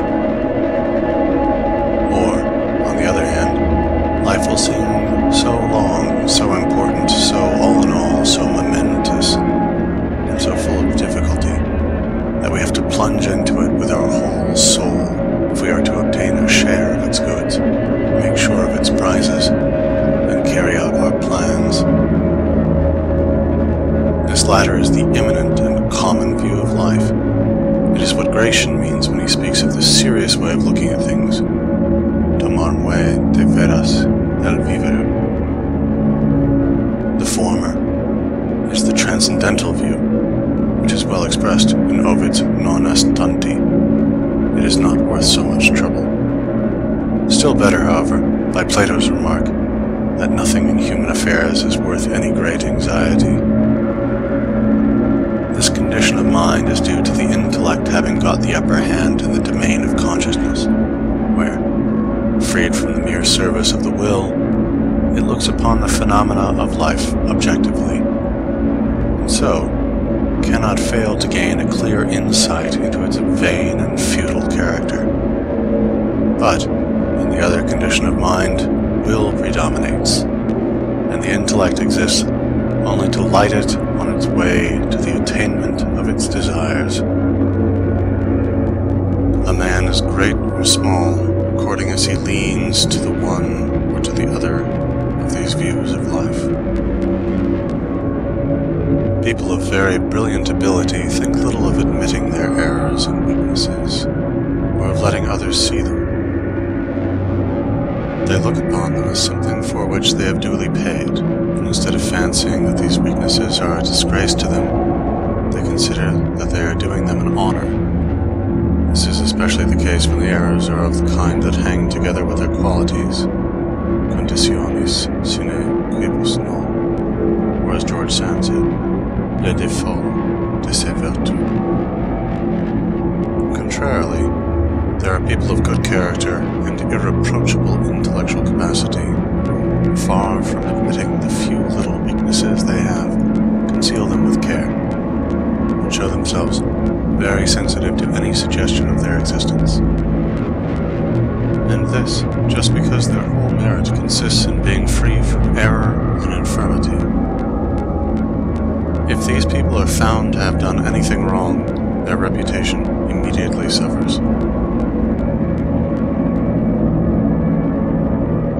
With people of only moderate ability, modesty is mere honesty. But with those who possess great talent, it is hypocrisy. Hence, it is just as becoming in the latter to make no secret of the respect they bear themselves and no disguise of the fact that they are conscious of unusual power, as it is in the former to be modest. Valerius Maximus gives some very neat examples of this in his chapter on self-confidence, De Fiducia Sui. Not to go to the theater is like making one's toilet without a mirror. But it is still worse to take a decision without consulting a friend. For a man may have the most excellent judgment in all other matters, and yet go wrong in those which concern himself, because here the will comes in and deranges the intellect at once. Therefore, let a man take counsel of a friend.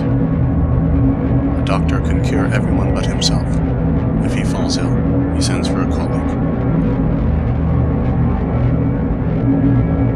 In all that we do, we wish, more or less, to come to the end. We are impatient to finish, and glad to be done. But the last scene of all, the general end, is something that, as a rule, we wish as far off as may be.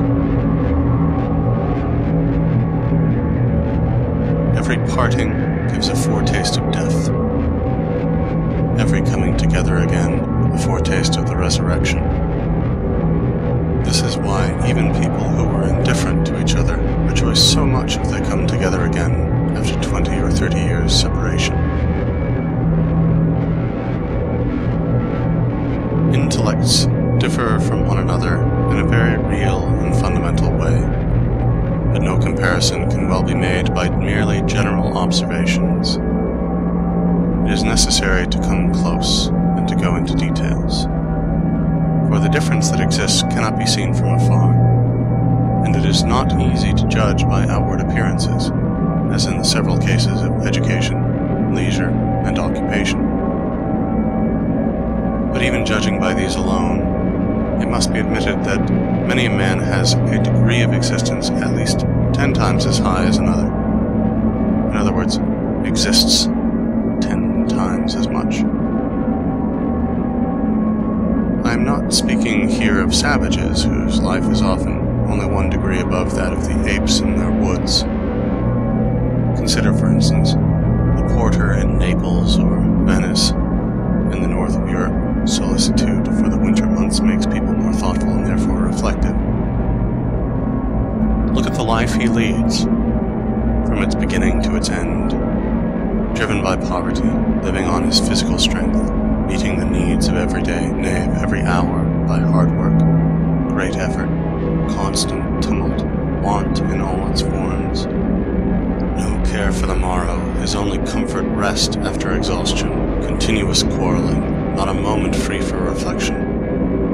Such sensual delights as a mild climate and only just sufficient food will permit of.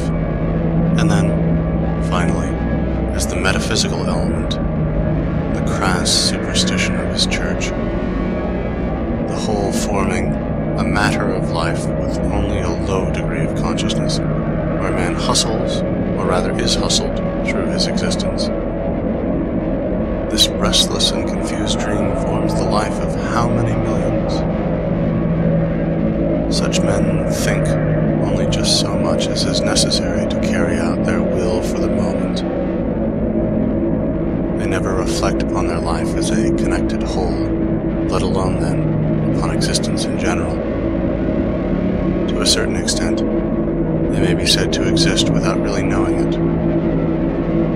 The existence of the mobsman, or the slave who lives on in this unthinking way, stands very much nearer than ours to that of the brute, which is confined entirely to the present moment.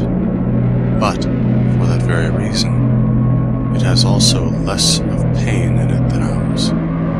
Nay, since all pleasure is in its nature negative, that is to say, consists in freedom from some form of misery or need, the constant and rapid interchange between setting about something and getting it done, which is the permanent accompaniment of the work they do, and then again the augmented form which this takes when they go from work to rest, the satisfaction of their needs, all this gives them a constant source of enjoyment. And the fact that it is much commoner to see happy faces amongst the poor than amongst the rich is a sure proof that it is used to good advantage.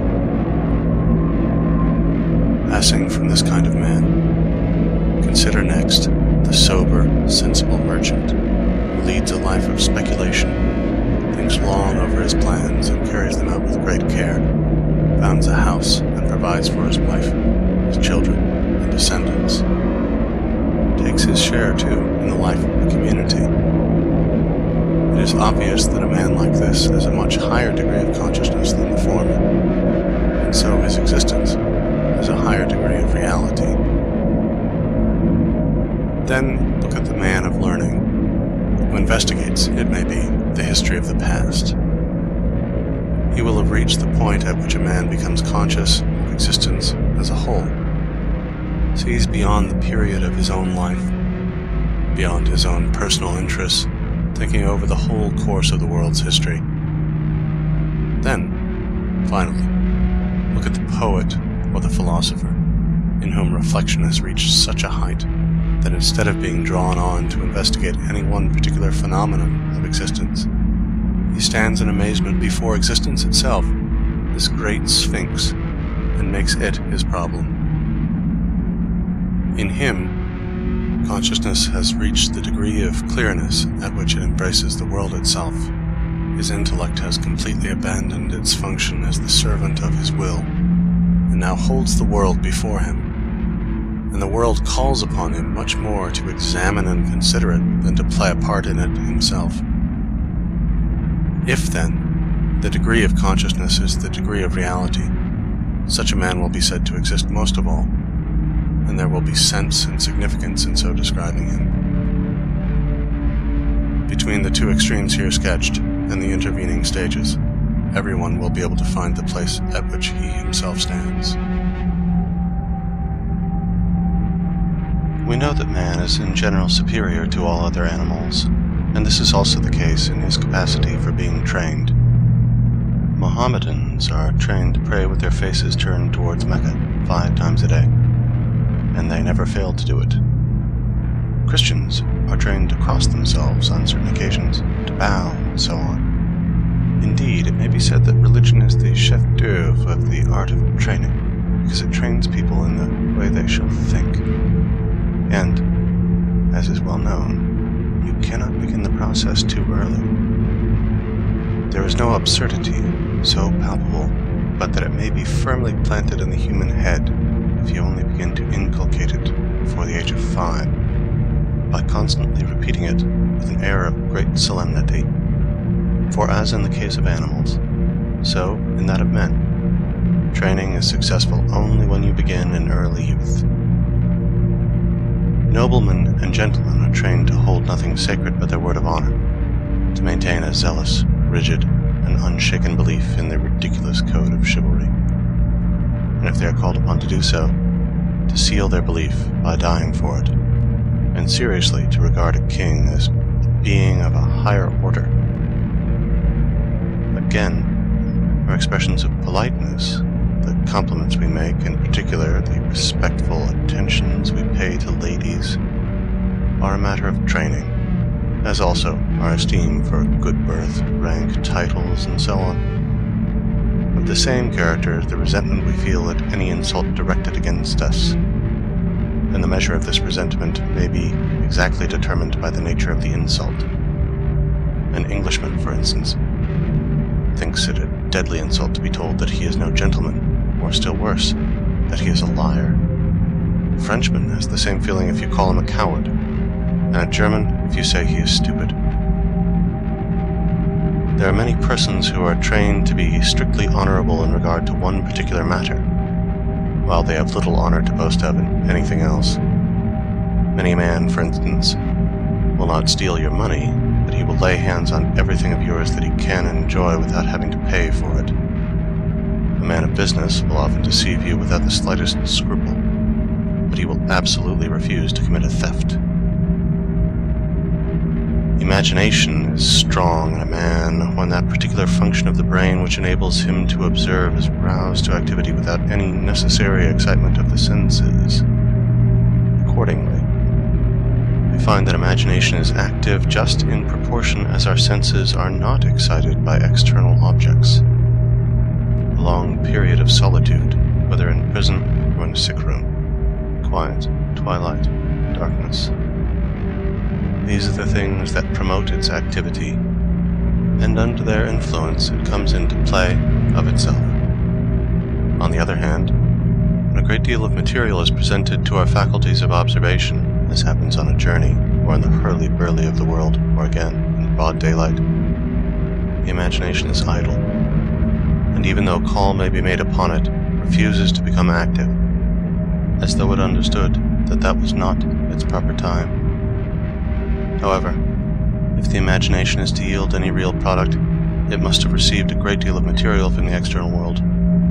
This is the only way in which its storehouse can be filled.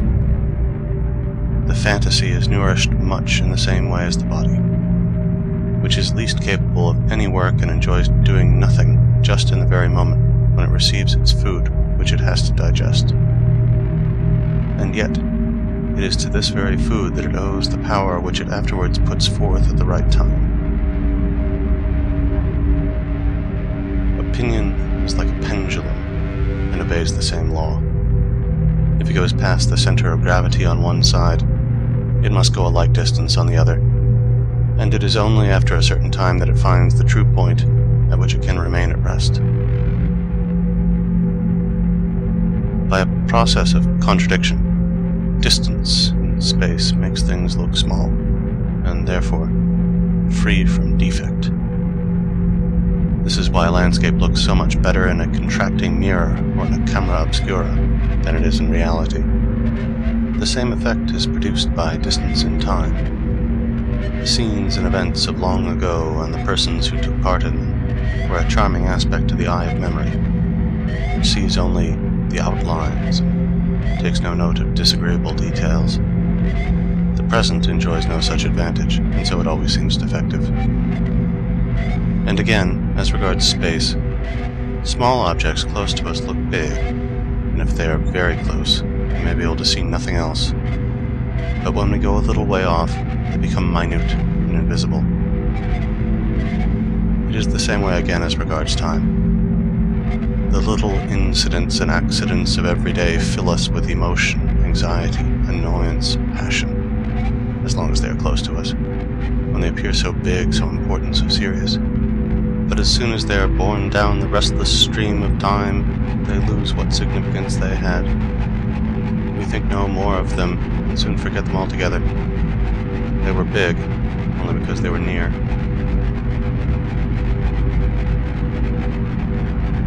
Joy and sorrow are not ideas of the mind, but affectations of the will, and so they do not lie in the domain of memory. We cannot recall our joys and sorrows, by which I mean that we cannot renew them. We can recall only the ideas that accompanied them, and in particular, the things we were led to say, and these form a gauge of our feelings at the time. Hence, our memory of joys and sorrows is always imperfect, and they become a matter of indifference to us as soon as they are over. This explains the vanity of the attempt, which we sometimes make, to revive the pleasures and the pains of the past. Pleasure and pain are essentially an affair of the will, and the will, as such, is not possessed of memory, which is a function of the intellect. And this, in its turn, gives out and takes in nothing but thoughts and ideas, which are not here in question. It is a curious fact that in bad days we can very vividly recall the good time that is now no more, but that in good days we have only a very cold and imperfect memory of the bad. We have a much better memory of actual objects or pictures than for mere ideas. Hence, a good imagination makes it easier to learn languages, for by its aid, the new word is at once united with the actual object to which it refers, whereas, if there is no imagination, it is simply put on a parallel with the equivalent word in the mother tongue. Mnemonics should not only mean the art of keeping something indirectly in the memory by the use of some direct pun or witticism. It should rather be applied to a systematic theory of memory, and explain its several attributes by reference both to its real nature and to the relation in which these attributes stand to one another. There are moments in life when our senses obtain a higher and rarer degree of clearness, apart from any particular occasion for it in the nature of our surroundings, inexplicable rather on physiological grounds alone, as the result of some enhanced state of susceptibility working from within outwards. Such moments remain indelibly impressed upon the memory, and preserve themselves in their individuality entire. We can assign no reason for it, nor explain why this, among so many thousand moments like it, should be specially remembered. It seems as much a matter of chance as when single specimens of a whole race of animals now extinct are discovered in the layers of a rock, or when, on opening a book, we light upon an insect accidentally crushed within the leaves. Memories of this kind are always sweet and pleasant. It occasionally happens that, for no particular reason, long-forgotten scenes suddenly start up in the memory. This may in many cases be due to the action of some hardly perceptible odor, which accompanied those scenes and now recurs exactly the same as before. For it is well known that the sense of smell is specially effective in awakening memories, and that in general it does not require much to rouse a train of ideas. And I may say, in passing, that the sense of sight is connected with the understanding, the sense of hearing with the reason, and as we see in the present case, the sense of smell with the memory. Touch and taste are more material and dependent upon contact. They have no ideal side.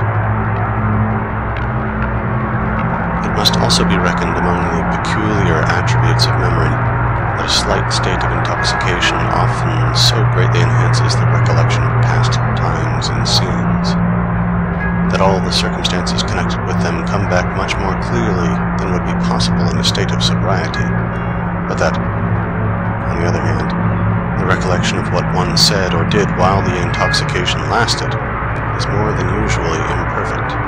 Nay, that if one has been absolutely tipsy, it is gone altogether. We may say, then, that whilst intoxication enhances the memory for what is past, it allows it to remember a little of the present. Men need some kind of external activity because they are inactive within. Contrarily, if they are active within, they do not care to be dragged out of themselves. It disturbs and impedes their thoughts in a way that is often most ruinous to them. I am not surprised that some people are bored when they find themselves alone, for they cannot laugh if they are quite by themselves. The very idea of it seems folly to them. Are we, then, to look upon laughter as merely a signal for others, a mere sign, like a word. What makes it impossible for people to laugh when they are alone is nothing but want of imagination, dullness of mind generally. Anastasia kai pradutes tsukes, as Theophrastus has it. The lower animals never laugh, either alone or in company. Myson, the misanthropist, was once surprised by one of these people as he was laughing to himself. "Why do you laugh?" he asked. "There is no one with you." "That is just why I am laughing," said Myson. Natural gesticulation, such as commonly accompanies any lively talk, is a language of its own, more widespread even than the language of words, so far, I mean, as it is independent of words and alike in all nations. It is true that nations make use of it in proportion as they are vivacious, and that, in particular cases, amongst the Italians for instance, it is supplemented by certain peculiar gestures which are merely conventional, and therefore possessed of nothing more than a local value. In the universal use made of it, gesticulation has some analogy with logic and grammar, in that it has to do with the form rather than with the matter of conversation. But on the other hand, it is distinguishable from them by the fact that it has more of a moral than of an intellectual bearing. In other words, it reflects the movements of the will. As an accompaniment of conversation, it is like the bass of a melody, and if, as in music, it keeps true to the progress of the treble, it serves to heighten the effect. In a conversation, the gesture depends upon the form in which the subject matter is conveyed, and it is interesting to observe that, whatever that subject matter may be, with a recurrence of the form, the very same gesture is repeated. So if I happen to see, from my window, say, two persons carrying on a lively conversation without my being able to catch a word, I can, nevertheless, understand the general nature of it perfectly well. I mean, the kind of thing that is being said and the form it takes. There is no mistake about it. The speaker is arguing about something, advancing his reasons, then limiting their application, and driving them home and drawing the conclusion in triumph. He is recounting his experiences, proving, perhaps, beyond the shadow of a doubt, how much he has been injured, preparing the clearest and most damning evidence to show that his opponents were foolish, obstinate people who would not be convinced. Or else, he is telling of the splendid plan he laid and how he carried it to a successful issue, and perhaps failed because the luck was against him. Or, it may be, he is saying that he was completely at a loss to know what to do, or that he was quick in seeing some traps set for him, and that by insisting on his rights, or by applying a little force, he succeeded in frustrating and punishing his enemies, and so on, in hundreds of cases of a similar kind. Strictly speaking, however, what I get from gesticulation alone is an abstract notion of the essential drift of what is being said, and that too, whether I judge from a moral or an intellectual point of view. It is the quintessence, the true substance of the conversation, and this remains identical, no matter what may have given rise to the conversation, or what it may be about. The relation between the two being that of a general idea or a class name to the individuals which it covers. As I have said, the most interesting and amusing part of the matter is the complete identity and solidarity of the gestures used to denote the same set of circumstances, even though by people of very different temperament, so that the gestures become exactly like words of a language, alike for everyone, and subject only to such small modifications as depend upon variety of accent and education. And yet, there can be no doubt but that these standing gestures, which everyone uses, are the result of no convention or collusion. They are original and innate, a true language of nature, consolidated it may be by imitation and the influence of custom. It is well known that it is part of an actor's duty to make a careful study of gesture, and the same thing is true, to a somewhat small degree, of a public speaker. This study must consist chiefly in watching others and imitating their movements, for there are no abstract rules fairly applicable to the matter. with the exception of some very general leading principles, such as, to take an example, that the gesture must not follow the word but rather come immediately before it, by way of announcing its approach and attracting the hearer's attention. Englishmen entertain a peculiar contempt for gesticulation, and look upon it as something vulgar and undignified. This seems to me a silly prejudice on their part, and the outcome of their general prudery. For here we have a language which nature has given to everyone, and which everyone understands, and to do away with and forbid it for no better reason than that it is opposed to that much lauded thing, gentlemanly feeling, is a very questionable proceeding.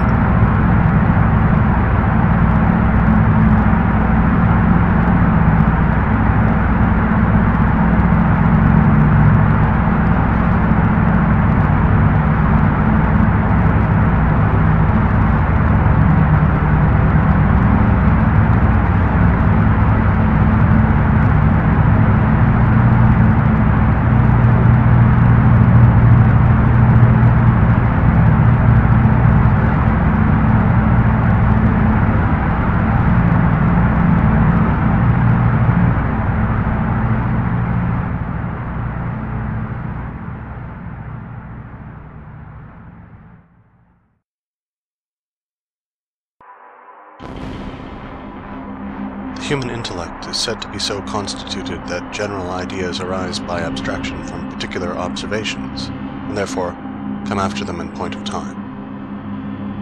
If this is what actually occurs, as happens in the case of a man who has to depend solely upon his own experience for what he learns, who has no teacher and no book, such a man knows quite well which of his particular observations belong to and are represented by each of his general ideas. He has a perfect acquaintance with both sides of his experience, and accordingly he treats everything that comes in his way from a right standpoint. This might be called the natural method of education.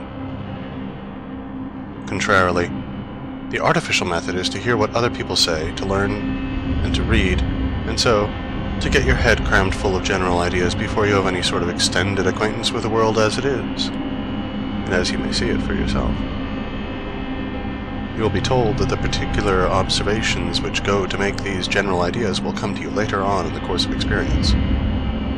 But until that time arrives, you apply your ideas wrongly. You judge men and things from a wrong standpoint, you see them in a wrong light, you treat them in a wrong way. So it is that education perverts the mind. This explains why it so frequently happens that, after a long course of learning and reading, we enter upon the world in our youth, partly with an artless ignorance of things, partly with wrong notions about them, so that our demeanor serves at one moment of a nervous anxiety, and another of a mistaken confidence. The reason of this is simply that our head is full of general ideas which we are now trying to turn to some use, but which we hardly ever apply rightly. This is the result of acting in direct opposition to the natural development of the mind by obtaining general ideas first, and particular observations last. It is putting the cart before the horse. Instead of developing the child's own faculties of discernment and teaching it to judge and think for itself, the teacher uses all his energies to stuff its head full of the ready-made thoughts of other people. The mistaken views of life, which spring from a false application of general ideas, have afterwards to be corrected by long years of experience, and it is seldom that they are wholly corrected. This is why so few men of learning are possessed of common sense, such as is often to be met with in people who have had no instruction at all. To acquire a knowledge of the world might be defined as the aim of all education, and it follows from what I have said that special stress should be laid upon beginning to acquire this knowledge at the right end. As I have shown, this means in the main that the particular observation of a thing shall precede the general idea of it. Further, that narrow and circumscribed ideas shall come before ideas of a wide range. It means, therefore, that the whole system of education shall follow in the steps that must have been taken by the ideas themselves in the course of their formation. But whenever any of these steps are skipped or left out, the instruction is defective and the ideas obtained are false. And finally, a distorted view of the world arises, peculiar to the individual himself. A view such as almost everyone entertains for some time, and most men for as long as they live. No one can look into his own mind without seeing that it was only after reaching a very mature age, and in some cases when he least expected it, that he came to a right understanding, or a clearer view of many matters in his life, that after all, were not very difficult or complicated. Up till then, there were points in his knowledge of the world which were still obscure, due to his having skipped some particular lesson in those early days of his education, whatever it may have been like, artificial, conventional, or of that natural kind which is based upon individual experience. It follows that an attempt should be made to find out the strictly natural course of knowledge, so that education may proceed methodically by keeping to it, and that children may become acquainted with the ways of the world without getting wrong ideas into their head, which very often cannot be got out again. If this plan were adopted, special care would have to be taken to prevent children from using words without clearly understanding their meaning and application. A fatal tendency to be satisfied with words instead of trying to understand things, to learn phrases by heart so that they may prove a refuge in time of need, exists as a rule, even in children, and the tendency lasts on into manhood, making the knowledge of many learned persons to consist in mere verbiage. However, the main endeavor must always be to let particular observations precede general ideas, and not vice versa, as is usually and unfortunately the case. As though a child should come feet foremost into the world, or a verse be begun by writing down the rhyme. The ordinary method is to imprint ideas and opinions, in the strict sense of the word, prejudices, on the mind of the child, before it has had any very few particular observations. It is thus that he afterwards comes to view the world and gather experience through the medium of those ready-made ideas, rather than to let his ideas be formed for him, out of his own experience of life, as they ought to be. A man sees a great many things when he looks at the world for himself, and he sees them from many sides. But this method of learning is not nearly so short or so quick as the method which employs abstract ideas and makes hasty generalizations about everything. Experience, therefore, will be a long time in correcting preconceived ideas, or perhaps never bring its task to an end, for wherever a man finds that the aspect of things seems to contradict the general ideas he has formed, he will begin by rejecting the evidence it offers as partial and one-sided. He will shut his eyes to it altogether, and deny that it stands in any contradiction at all with his preconceived notions, in order that he may thus preserve them uninjured. So it is that many a man carries about a burden of wrong notions all his life long, crotchets, whims, fancies, prejudices, which at last become fixed ideas. The fact is that he has never tried to form his fundamental ideas for himself out of his own experience of life, his own way of looking at the world, because he has taken over his ideas ready-made from other people, and this it is that makes him, as it makes many others, so shallow and superficial. Instead of that method of instruction, care should be taken to educate children on the natural lines.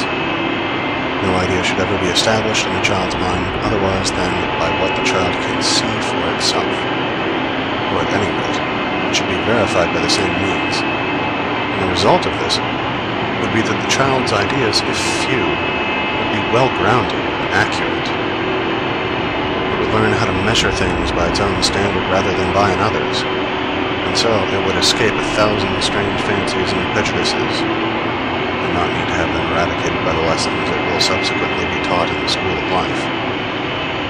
The child would, in this way, have its mind once for all habituated to clear views and thoroughgoing knowledge. It would use its own judgment and take an unbiased estimate of things.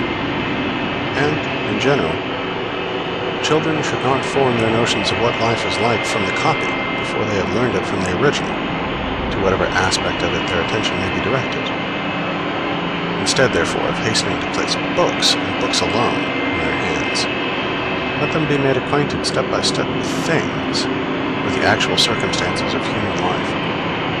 And above all, let care be taken to bring them to a clear and objective view of the world as it is, to educate them always to derive their ideas directly from real life and to shape them in conformity with it, not to fetch them from other sources, such as books, fairy tales, or what people say, and to apply them ready-made to real life. For this will mean that their heads are full of wrong notions, and that they will either see things in a false light or try in vain to remodel the world to suit their views, and so enter upon false paths. And that, too, whether they are only constructing theories of life or engaged in the actual business of it. It is incredible how much harm is done when the seeds of wrong notion are laid in the mind in those early years, later on to bear a crop of prejudice. For the subsequent lessons, which are learned from real life in the world, have to be devoted mainly to their extirpation. To unlearn the evil was the answer, according to Diogenes Laertius, Antisthenes gave when he was asked what branch of knowledge was most necessary. And we can see what he meant.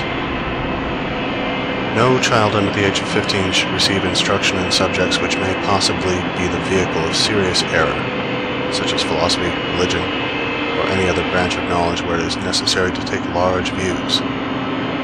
Because wrong notions imbibed early can seldom be rooted out, and of all the intellectual faculties, judgment is the last one to arrive at maturity. The child should give its attention either to subjects where no error is possible at all, such as mathematics, or to those in which there is no particular danger in making a mistake, such as languages, natural science, history, and so on. And in general, the branches of knowledge which are to be studied at any period of life should be such as the mind is equal to at that period and can perfectly understand. Childhood and youth form the time for collecting materials, for getting a special and thorough knowledge of the individual and particular things. In those years, it is too early to form views on a large scale, and ultimate explanations must be put off to a later date. The faculty of judgment, which cannot come into play without mature experience, should be left to itself. And care should be taken not to anticipate its action by inculcating prejudice, which will paralyze it forever. On the other hand, the memory should be specially taxed in youth, since it is then that it is strongest and most tenacious. But in choosing the things that should be committed to memory, the utmost care and forethought must be exercised, as lessons well learnt in youth are never forgotten. This precious soil must therefore be cultivated so as to bear as much fruit as possible. If you think how deeply rooted in your memory are those persons whom you knew in the first 12 years of your life, how indelible the impression made upon you by the events of those years, how clear your recollection of most of the things that happened to you then, most of what was told or taught you, it will seem a natural thing to take the susceptibility and tenacity of the mind at that period as the groundwork of education. This may be done by a strict observance of method and a systematic regulation of the impressions which the mind is to receive. But the years of youth allotted to a man are short, and memory is, in general, bound within narrow limits, still more so the memory of any one individual. Since this is the case, it is all important to fill the memory with what is essential and material in any branch of knowledge, to the exclusion of everything else. The decision as to what is essential and material should rest with the masterminds in every department of thought. Their choice should be made after the most mature deliberation, and the outcome of it fixed and determined. Such a choice would have to proceed by sifting the things which it is necessary and important for a man to know in general, and then necessary and important for him to know in any particular business or calling. Knowledge of the first kind would have to be classified after an encyclopedic fashion in graduated courses, adapted to the degree of general culture which a man may be expected to have in the circumstances in which he is placed. Beginning with a course limited to the necessary requirements of primary education, and extending upwards to the subjects treated in all of the branches of philosophical thought.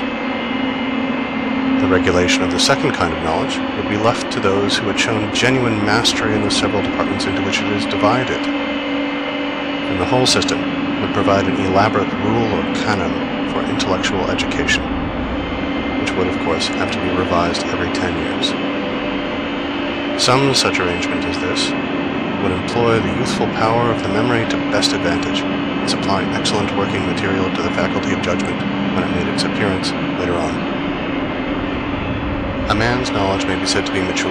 In other words, it has reached the most complete state of perfection to which he, as an individual, is capable of bringing it, when an exact correspondence is established between the whole of his abstract ideas and the things he has actually perceived for himself.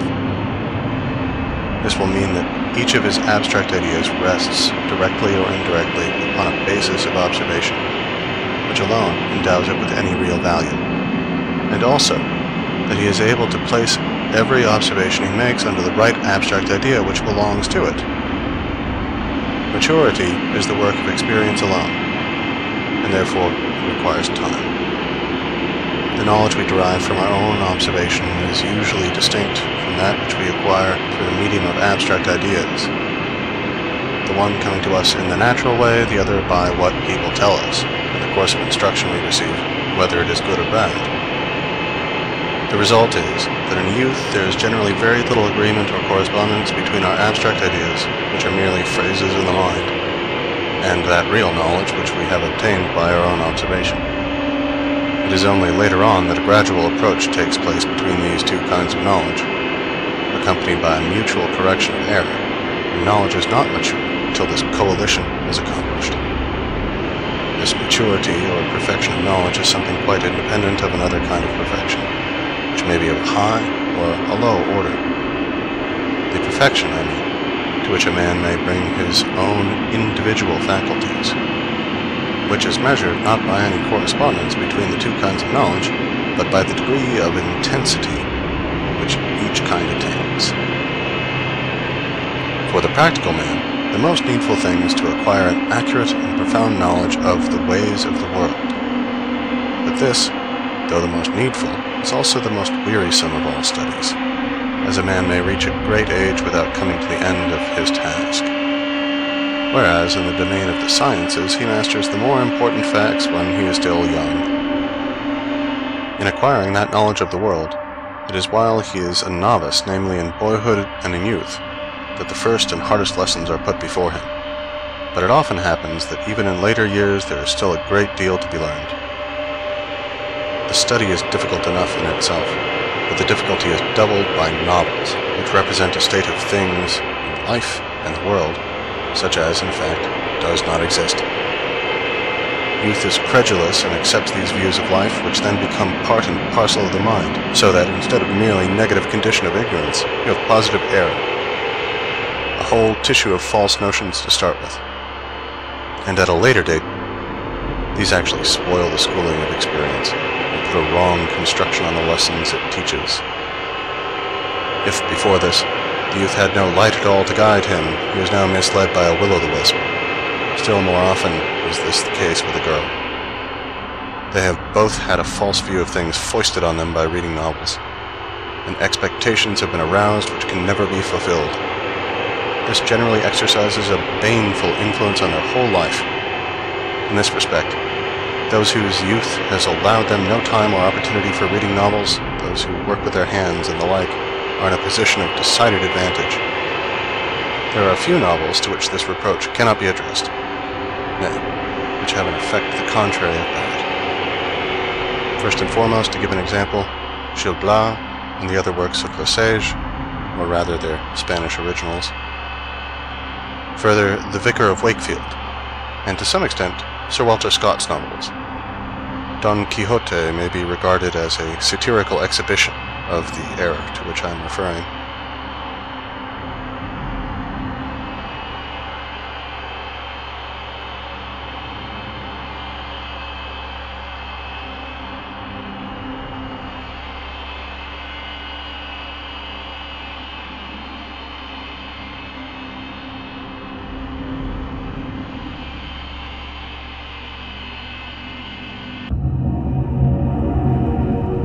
Schiller's poem in honor of women, Würde der Frauen, is the result of much careful thought, and it appeals to the reader by its antithetic style and its use of contrast. But as an expression of the true praise which should be accorded to them, it is, I think, inferior to these few words of joys.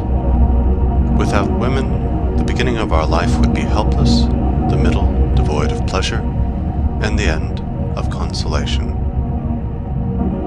The same thing is more feelingly expressed by Byron in Sardanapalus. The very first of human life must spring from woman's breast. Your first small words are taught you from her lips. Your first tears quenched by her, and your last sighs, too often breathed out in a woman's hearing, when men have shrunk from the ignoble care of watching the last hour of him who led them. Act 1, Scene 2. These two passages indicate the right standpoint for the appreciation of women. You need only look at the way in which she is formed to see that woman is not meant to undergo great labor, whether of the mind or of the body. She pays the debt of life not by what she does, but by what she suffers, by the pains of childbearing and the care for the child, and by submission to her husband, to whom she should be a patient and cheering companion. The keenest sorrows and joys are not for her, nor is she called upon to display a great deal of strength. The current of her life should be more gentle, peaceful, and trivial than man's, without being essentially happier or unhappier. Women are directly fitted for acting as the nurses and teachers of our early childhood by the fact that they are themselves childish, frivolous, and short-sighted. In a word, they are big children all their life long, a kind of intermediate stage between the child and the full-grown man, who is man in the strict sense of the word. See how a girl will fondle a child for days together, dance with it, and sing to it, and then think what a man, with the best will in the world, could do if he were put in her place. With young girls, nature seems to have had in view what, in the language of drama, is called a striking effect, as for a few years she dowers them with a wealth of beauty and is lavish in her gift of charm, at the expense of all the rest of their life, so that during those years they may capture the fantasy of some man to such a degree that he is hurried away into undertaking the honorable care of them, in some form or another, as long as they live, a step for which there would not appear to be any sufficient warranty if reason alone directed his thoughts. Accordingly, nature has equipped woman, as she does all her creatures, with the weapons and implements requisite for the safeguarding of her existence, and for just as long as it is necessary for her to have them. Here, as elsewhere, nature proceeds with her usual economy, for just as the female ant, after fecundation, loses her wings, which are then superfluous, nay, actually a danger to the business of breeding, so, after giving birth to one or two children, a woman generally loses her beauty, probably indeed for similar reasons. And so we find that young girls in their hearts look upon domestic affairs or work of any kind as of secondary importance, if not actually as a mere jest.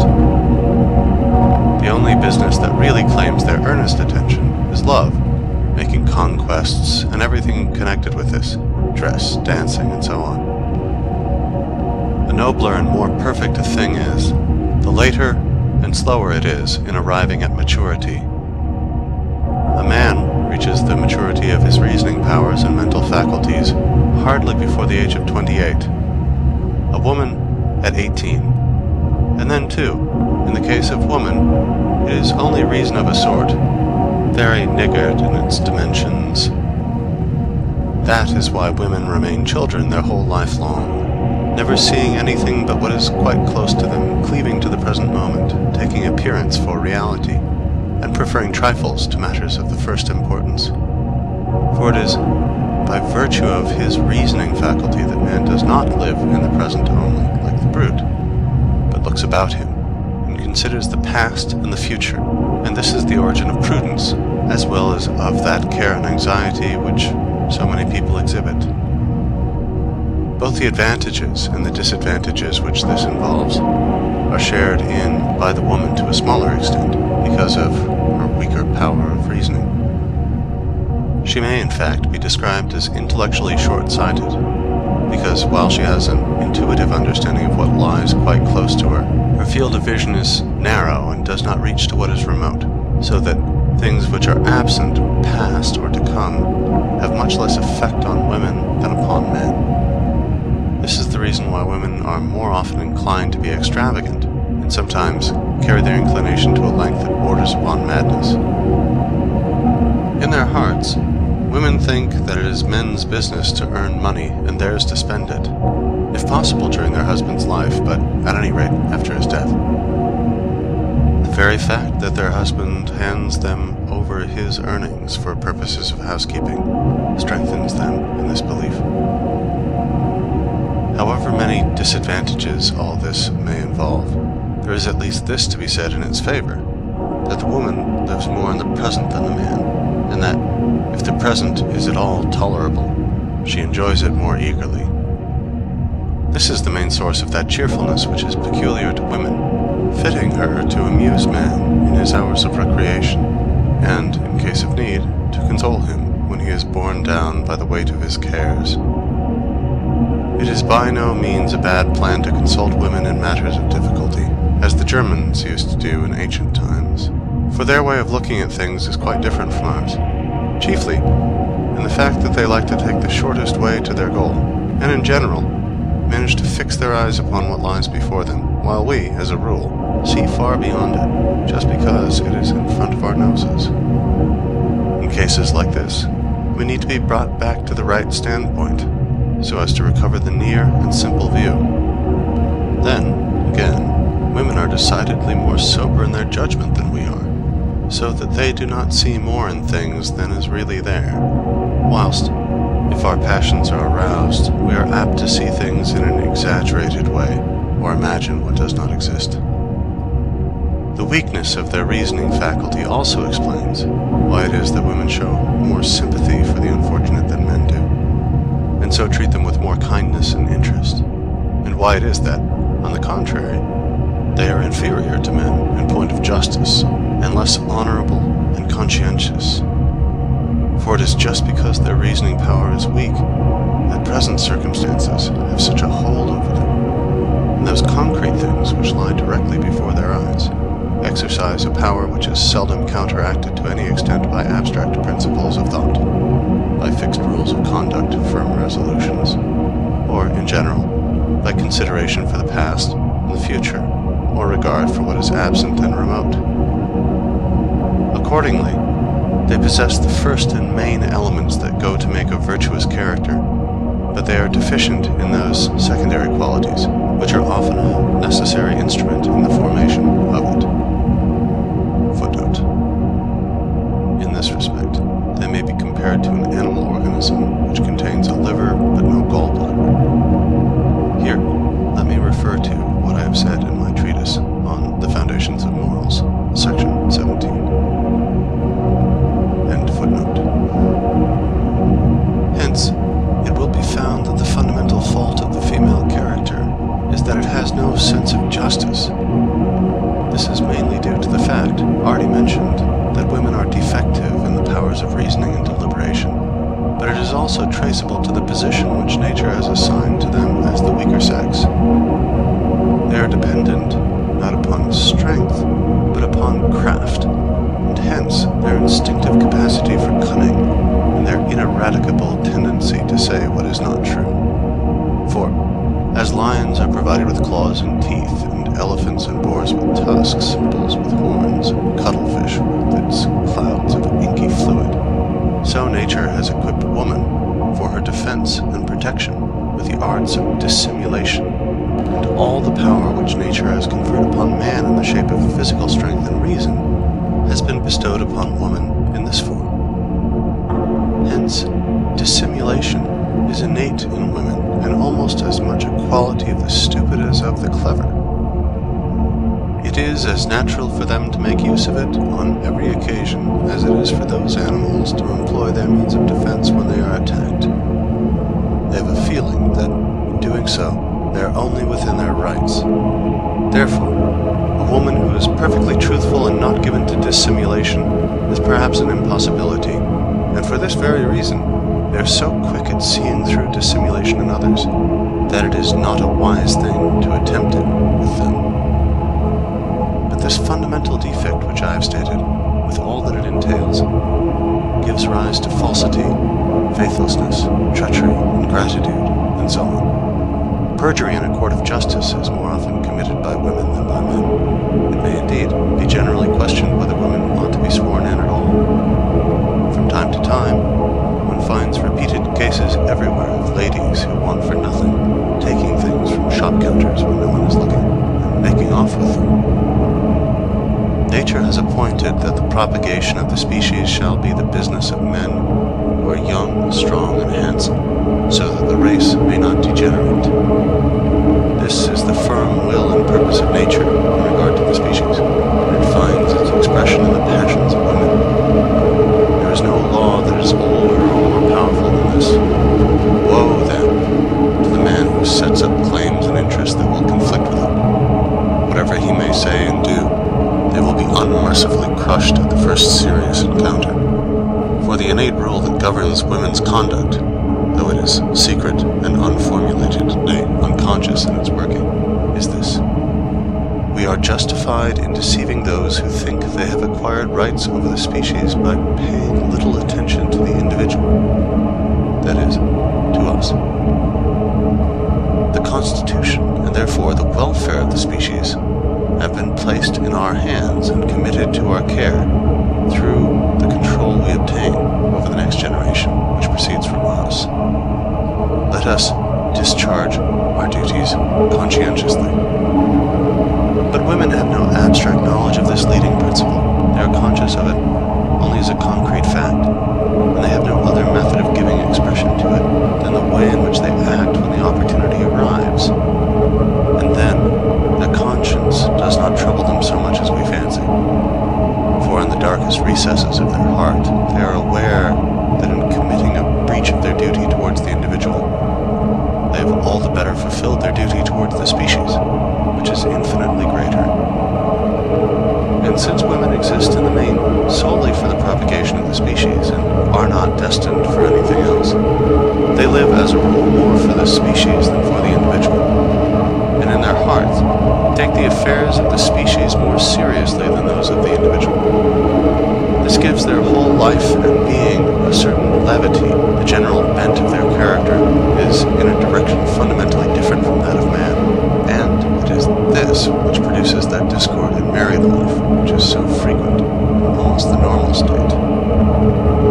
The natural feeling between men is mere indifference, but between women it is actual enmity. The reason for this is that trade jealousy, odium figulinum, which, in the case of men, does not go beyond the confines of their own particular pursuit, but with women embraces the whole sex, since they have only one kind of business. Even when they meet in the street, women look at one another like gulfs and ghibellines, and it is a patent fact that when two women first make acquaintance with each other, they behave with more constraint and dissimulation than two men would show in a like case. And hence it is that an exchange of compliments between two women is a much more ridiculous proceeding than between two men.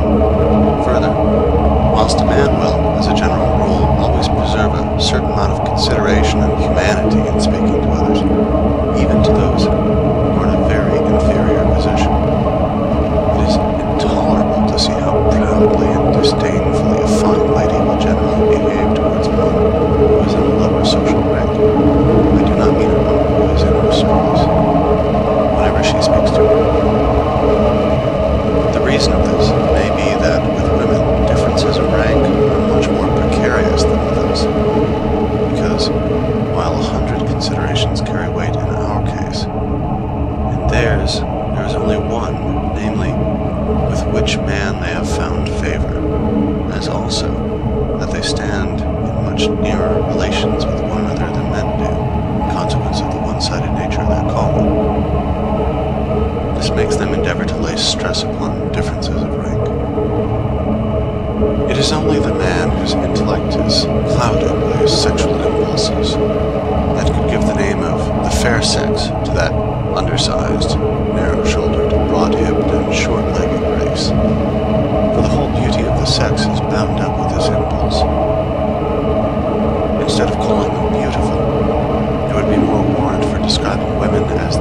aesthetic sex.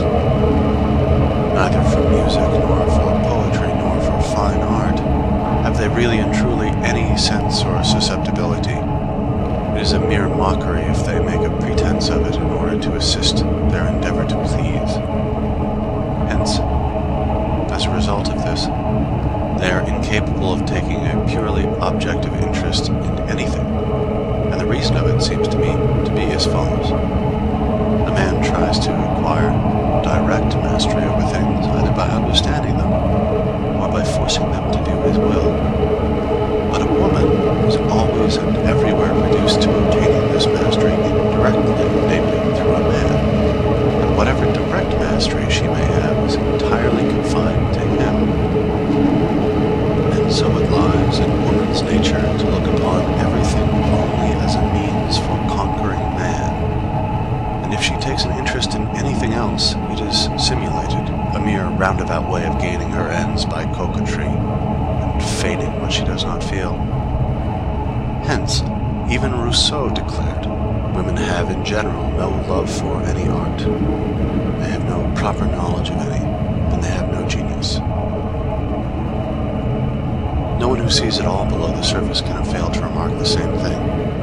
You need only observe the kind of attention women bestow upon a concert, an opera, or a play. The childish simplicity, for example, with which they keep on chattering during the finest passages and the greatest masterpieces.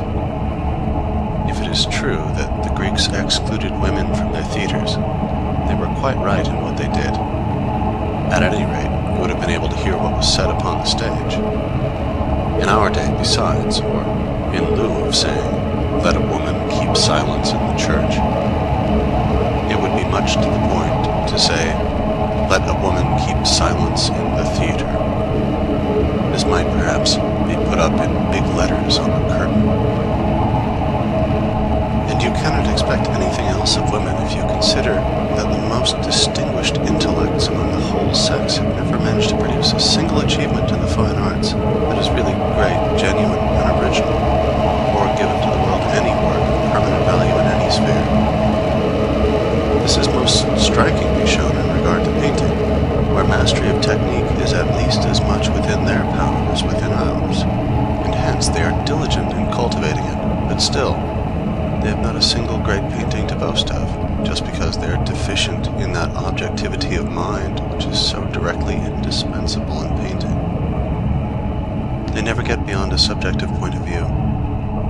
It is quite in keeping with this that ordinary women have no real susceptibility for art at all, for nature proceeds in strict sequence, non facit saltum, and Huarte, in his Examen de Ingenios para las Ciencias, a book which has been famous for 300 years, denies women the possession of all the higher faculties.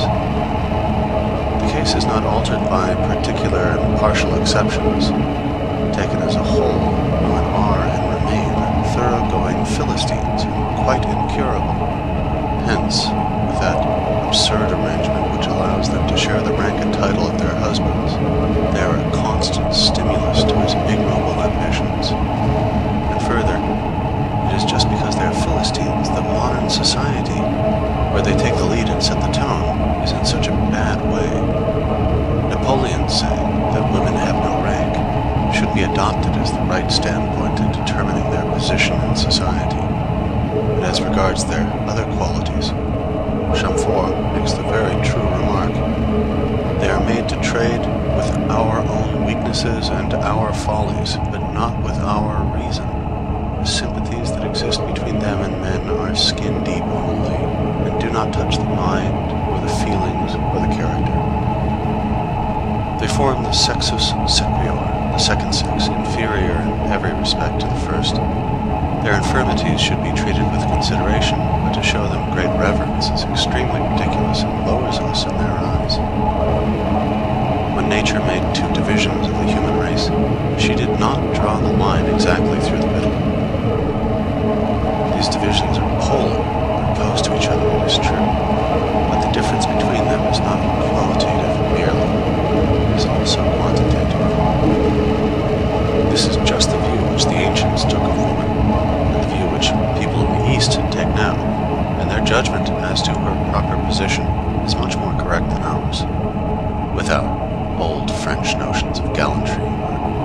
preposterous system of reverence, that highest product of Teutonico-Christian stupidity. These notions have served only to make women more arrogant and overbearing, so that one is occasionally reminded of the holy apes in Benares, who, in the consciousness of their sanctity and inviolable position, think they can do exactly as they please. But in the West, the woman, and especially the lady, finds herself in a false position, for woman, rightly called by the ancients sexus sequior, is by no means fit to be the object of our honor and veneration, or to hold her head higher than man and be on equal terms with him. The consequences of this false position are sufficiently obvious. Accordingly, it would be a very desirable thing if this number 2 of the human race were in Europe also relegated to her natural place, and an end put to that lady nuisance, which not only moves all Asia to laughter, but would have been ridiculed by Greece and Rome as well. It is impossible to calculate the good effects which such a change would bring about in our social, civil, and political arrangements. There would be no necessity for the Salic law. It would be a superfluous truism. In Europe, the lady, strictly so called, is a being who should not exist at all. She should be either a housewife or a girl who hopes to become one, and she should be brought up not to be arrogant, but to be thrifty and submissive. It is just because there are such people as ladies in Europe that the women of the lower classes, that is to say the great majority of the sex, are much more unhappy than they are in the East. And even Lord Byron says, "Thought of the state of women under the ancient Greeks, convenient enough. Present state, a remnant of the barbarism of the chivalric and the feudal ages, artificial and unnatural. They ought to mind home and be well fed and clothed, but not mixed in society, well educated too in religion, but to read neither poetry nor politics, nothing but books of piety and cookery. Music, drawing, dancing, also a little gardening and plowing now and then. I have seen them mending the roads in Epirus with good success. Why not, as well, haymaking and milking?" The laws of marriage prevailing in Europe consider the woman as the equivalent of the man, start, that is to say, from a wrong position. In our part of the world where monogamy is the rule, to marry means to have one's rights and double one's duties. Now, when the laws gave women equal rights with man, they ought to have also endowed her with a masculine intellect. But the fact is that just in proportion as the honors and privileges which the laws accord to women exceed the amount which nature gives, is there a diminution in the number of women who really participate in these privileges, and all the remainder are deprived of their natural rights by just so much as is given to the others, over and above their share. For the institution of monogamy and the laws of marriage which it entails bestow upon the woman an unnatural position of privilege, by considering her throughout as the full equivalent of the man, which is by no means the case. And seeing this, men who are shrewd and prudent very often scruple to make so great a sacrifice and to acquiesce in so unfair an arrangement. Consequently, whilst among polygamous nations every woman is provided for, where monogamy prevails, the number of married women is limited, and there remains over a large number of women without stay or support, who in the upper classes vegetate as useless old maids, and in the lower succumb to hard work for which they are not suited, or else become filles de joie, whose life is as destitute of joy as it is of honor. But under the circumstances they become a necessity, and their position is openly recognized as serving the special end of warding off temptation from those women favored by fate, who have found, or may hope to find, husbands. In London alone there are 80,000 prostitutes. What are they but the women who, under the institution of monogamy, have come off worse. Theirs is a dreadful fate. They are human sacrifices offered up on the altar of monogamy. The women whose wretched position is here described are the inevitable set-off to the European lady with her arrogance and pretension. Polygamy is therefore a real benefit to the female sex if it is taken as a whole. And from another point of view, there is no true reason why a man whose wife suffers from chronic illness or remains barren, or has gradually become too old for him, should not take a second. The motives which induce so many people to become converts to Mormonism appear to be just those which militate against the unnatural institution of monogamy. Translator's note: the Mormons have recently given up polygamy and received the American franchise in its stead. End note. Moreover, the bestowal of unnatural rights upon women has imposed upon them unnatural duties, and, nevertheless, a breach of these duties makes them unhappy. Let me explain. A man may often think that his social or financial position will suffer if he marries, unless he makes some brilliant alliance. His desire will then be to win a woman of his own choice under conditions other than those of marriage, such as will secure her position and that of the children. However fair, reasonable, fit, and proper these conditions may be, and the woman consents by foregoing that undue amount of privilege which marriage alone can bestow, she to some extent loses her honor, because marriage is the basis of civic society. And she will lead an unhappy life, since human nature is so constituted that we pay an attention to the opinion of other people which is out of all proportion to its value.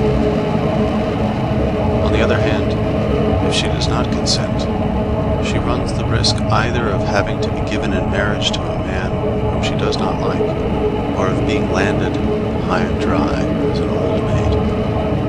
For the period during which she has a chance of being settled for life is very short. And in view of this aspect of the institution of monogamy, Tomasius's profoundly learned treatise, De Concubinatu, is well worth reading, for it shows that, amongst all nations and in all ages down to the Lutheran Reformation, concubinage was permitted, nay, that it was an institution which was to a certain extent actually recognized by law and attended with no dishonor. It was only the Lutheran Reformation that degraded it from this position. It was seen to be a further justification for the marriage of the clergy, and then, after that, the Catholic Church did not dare to remain behindhand in the matter. There is no use arguing about polygamy. It must be taken as de facto existing everywhere, and the only question is as to how it shall be regulated. Where are there, then, any real monogamists? We all live, at any rate for a time, and most of us always, in polygamy. And so, since every man needs many women, there's nothing fairer than to allow him, nay, to make it incumbent upon him, to provide for many women. This will reduce woman to her true and natural position as a subordinate being, and the lady, that monster of European civilization and Teutonico-Christian stupidity, will disappear from the world, leaving only women, but no more unhappy women, of which Europe is now full. In India, no woman is ever independent, but in accordance with the law of Mamu, she stands under the control of her father, her husband, her brother, or her son. It is, to be sure, a revolting thing that a widow should immolate herself upon her husband's funeral pyre, but it is also revolting that she should spend her husband's money with her paramours, the money for which he toiled his whole life long, in the consoling belief that he was providing for his children. Happy are those who have kept the middle course, medium tenuere yet. The first love of a mother for her child is, instinctive character, and so it ceases when the child is no longer in a physically helpless condition. After that, the first love should give way to one that is based on habit and reason, but this often fails to make its appearance, especially where the mother did not love the father. The love of a father for his child is of a different order and more likely to last, because it has its foundation in the fact that in the child he recognizes his own inner self. That is to say, his love for it is metaphysical in origin. In almost all nations, whether of the ancient or the modern world, even amongst the Hottentots, property is inherited by the male descendants alone. It is only in Europe that a departure has taken place, not amongst the nobility order. That the property which has cost men long years of toil and effort, and been won with so much difficulty, should afterwards come into the hands of women, who then, in their lack of reason, squander it in a short time, or otherwise fool it away, is a grievance and a wrong as serious as it is common, which should be prevented by limiting the right of women to inherit. In my opinion, the best arrangement would be that by which women, whether widows or daughters, should never receive anything beyond the interest of life on property secured by mortgage, and in no case the property itself or the capital, except where all male descendants fail. The people who make money are men, not women, and it follows from this that women are neither justified in having unconditional possession of it, nor fit persons to be entrusted with its administration. When wealth, in any true sense of the word, that is to say funds, houses, or land, is to go to them as an inheritance, they should never be allowed the free disposition of it.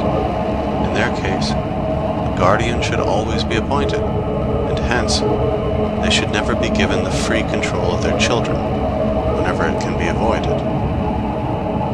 The vanity of women, even though it should not prove to be greater than that of men, has this much danger in it, that it takes an entirely material direction. They are vain, I mean, of their personal beauty, and then of finery, show, and magnificence. That is just why they are so much in their element in society. It is this, too, which makes them so inclined to be extravagant, all the more as their reasoning power is low. Accordingly, we find an ancient writer describing woman as, in general, of an extravagant nature. Gune to synolon esti depaneron fusi. But with men, vanity often takes the direction of non-material advantages, such as intellect, learning, courage. In the Politics, Aristotle explains the great disadvantage which accrued to the Spartans from the fact that they conceded too much power to their women by giving them the right of inheritance and dower, and a great amount of independence. And he shows how much this contributed to Sparta's fall.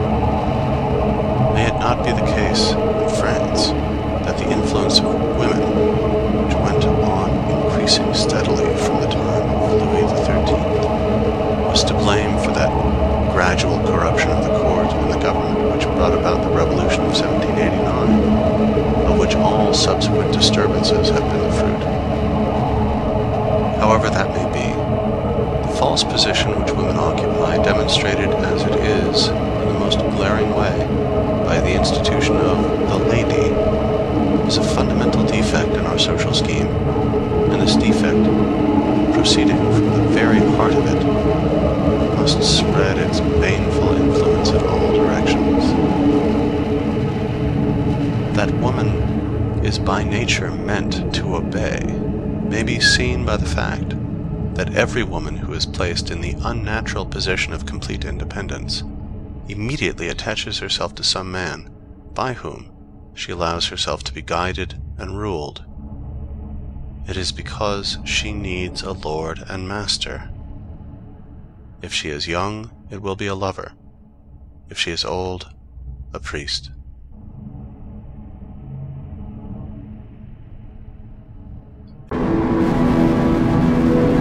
Kant wrote a treatise on the vital powers. I should prefer to write a dirge for them. A superabundant display of vitality, which takes the form of knocking, hammering, tumbling things about, has proved a daily torment to me all my life long. There are people, it is true, nay, a great many people, who smile at such things because they are not sensitive to noise. But they are just the people who are also not sensitive to argument, or thought, or poetry, or art. In a word, to any kind of intellectual influence. The reason of it is that the tissue of their brains is of a very rough and coarse quality.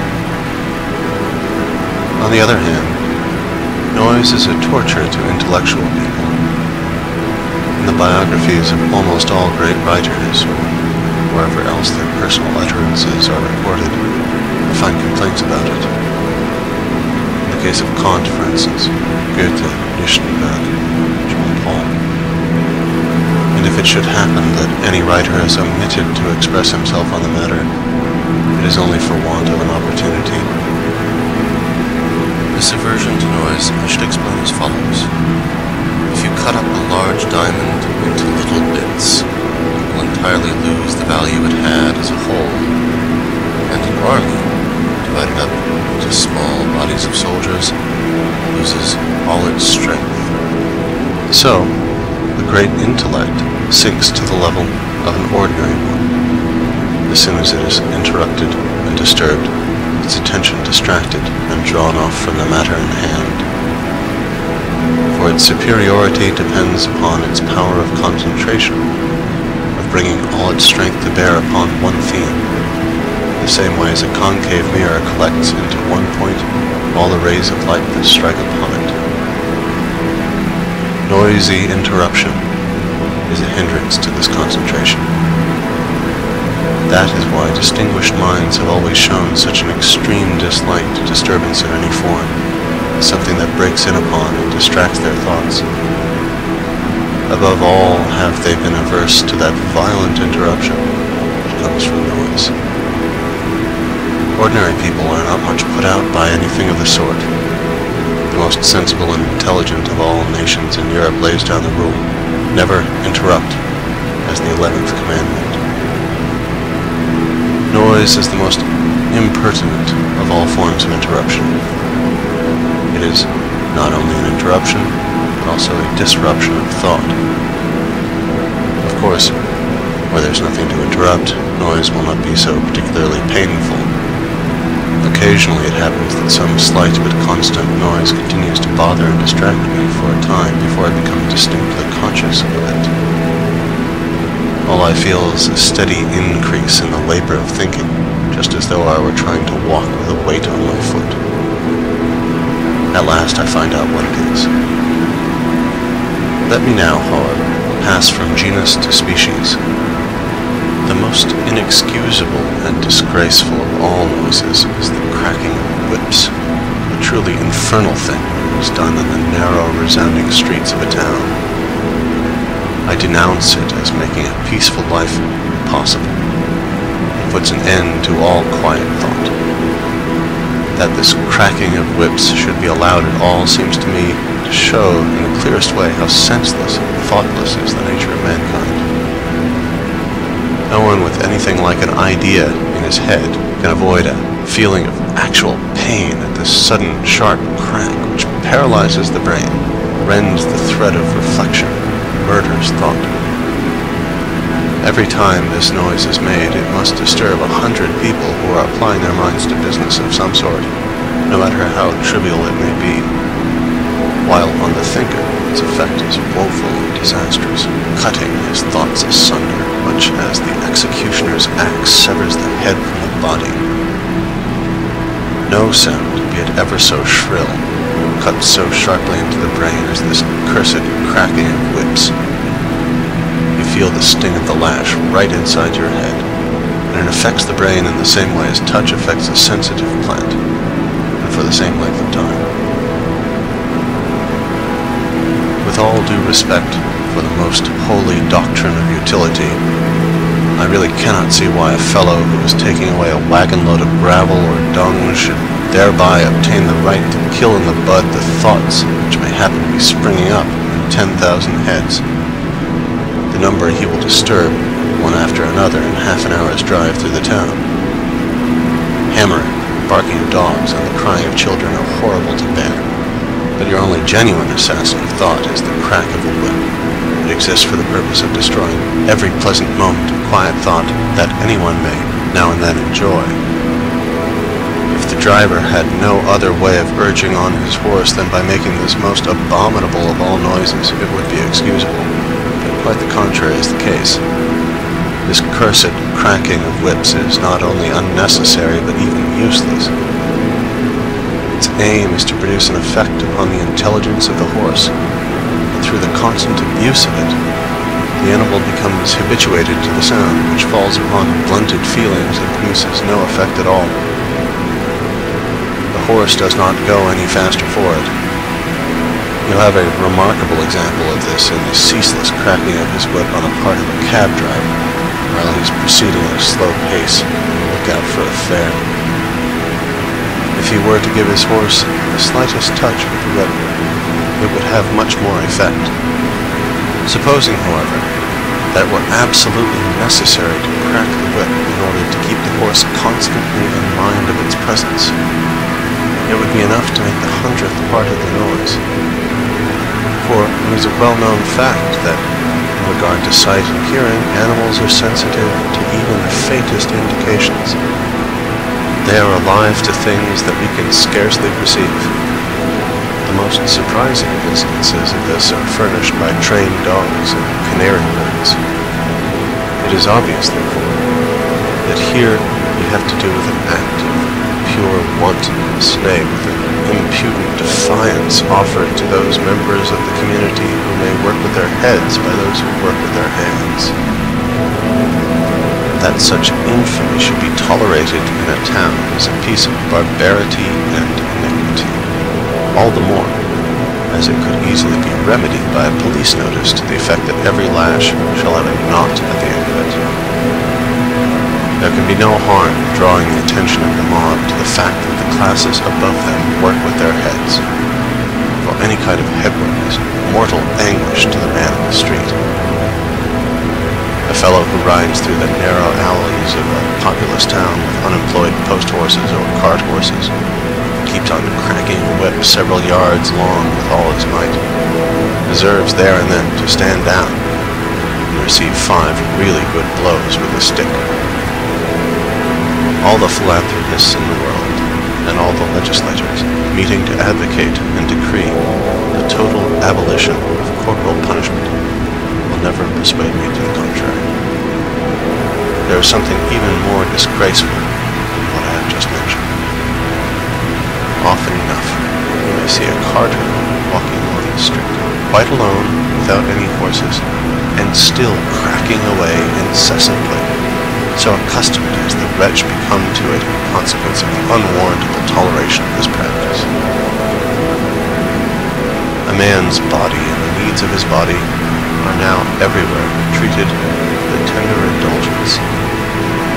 Is the thinking mind, then, to be the only thing that is never to obtain the slightest measure of consideration or protection, to say nothing of respect?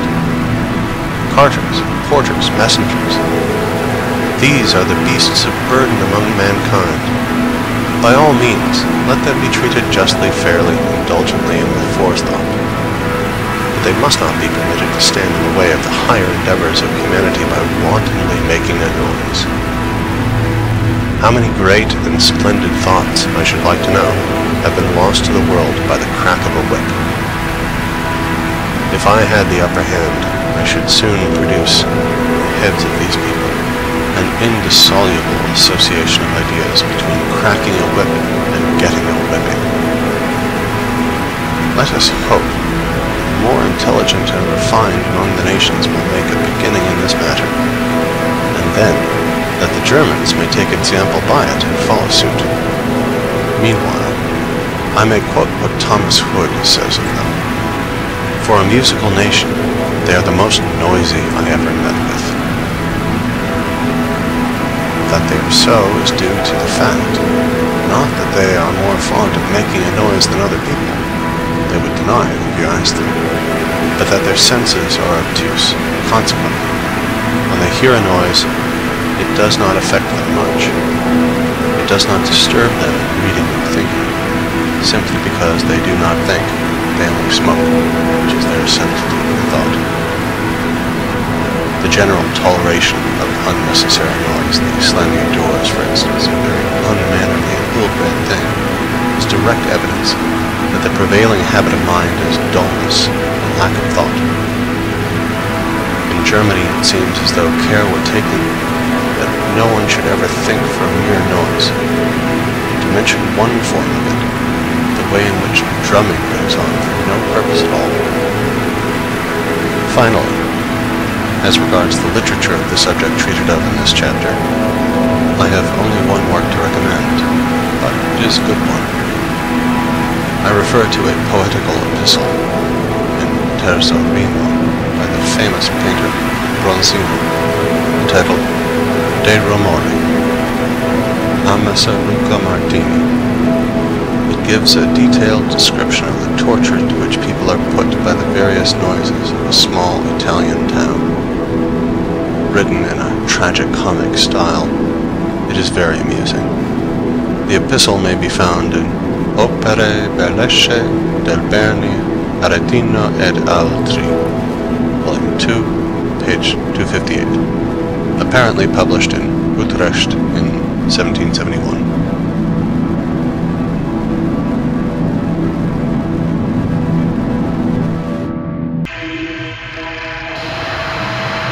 In a field of ripening corn, I came to a place which had been trampled down by some ruthless foot, and as I glanced among the countless stalks, every one of them alike, standing there so erect and bearing the full weight of the ear, I saw a multitude of different flowers, red and blue and violet.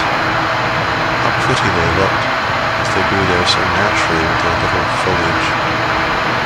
But, thought I, they are quite useless. They bear no fruit, they are mere weeds, suffered to remain, only because there is no getting rid of them. And yet, but for these flowers, there would be nothing to charm the eye in that wilderness of stalks.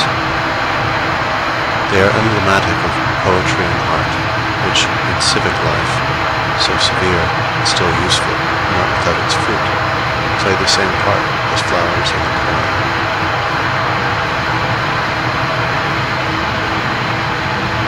There are some really beautiful landscapes in the world, but the human figures in them are poor, and you would not better look at them.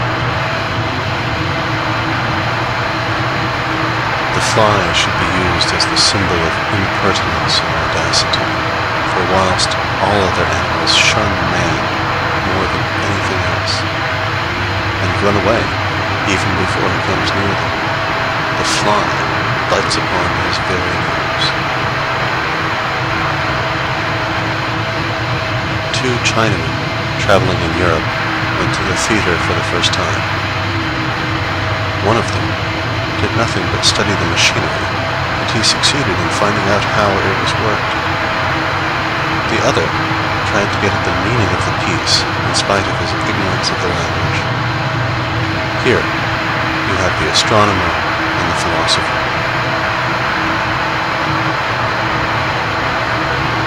Wisdom, which is only theoretical and never put into practice, is like a double rose. Its color and perfume are delightful, but it withers away and leaves no seed. No rose without a thorn. Yes, but many a thorn without a rose.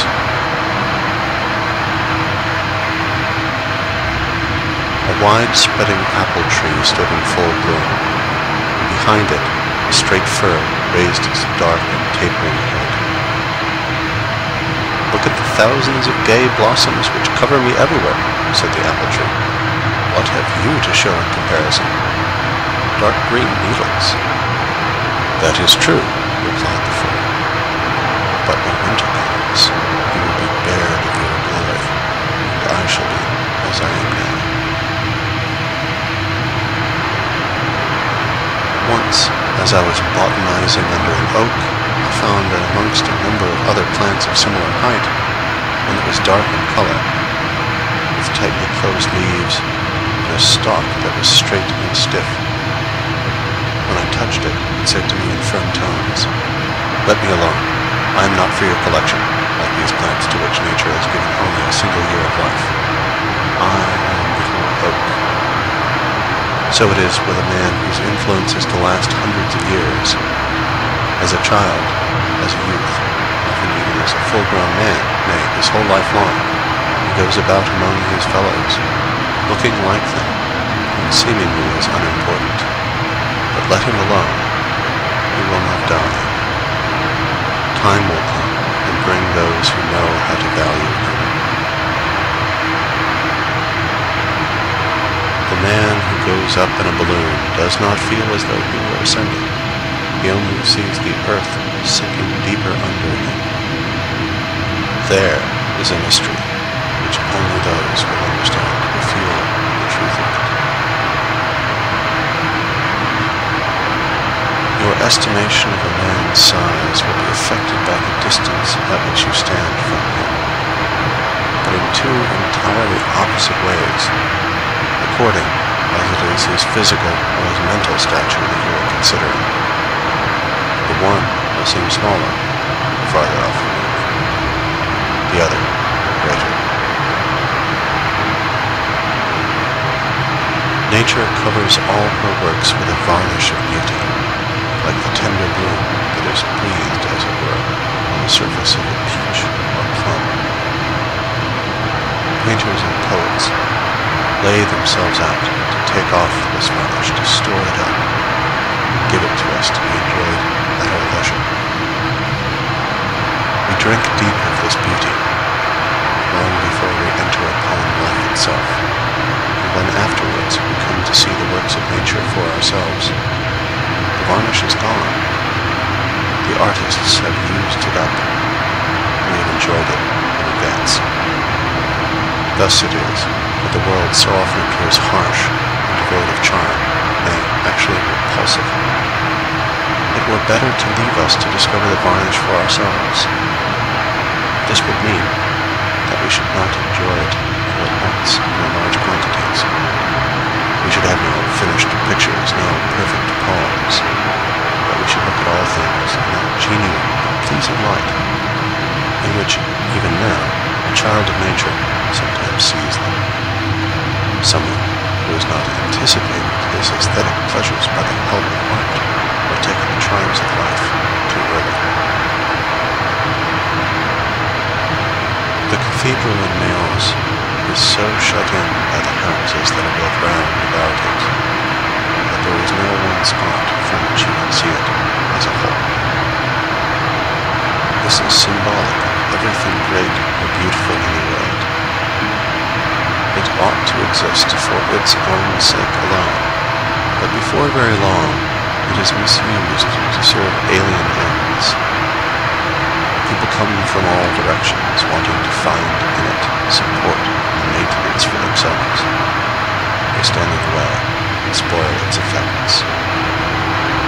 To be sure, there is nothing surprising in this, for in a world of need and perfection, everything is seized upon which can be used to satisfy want.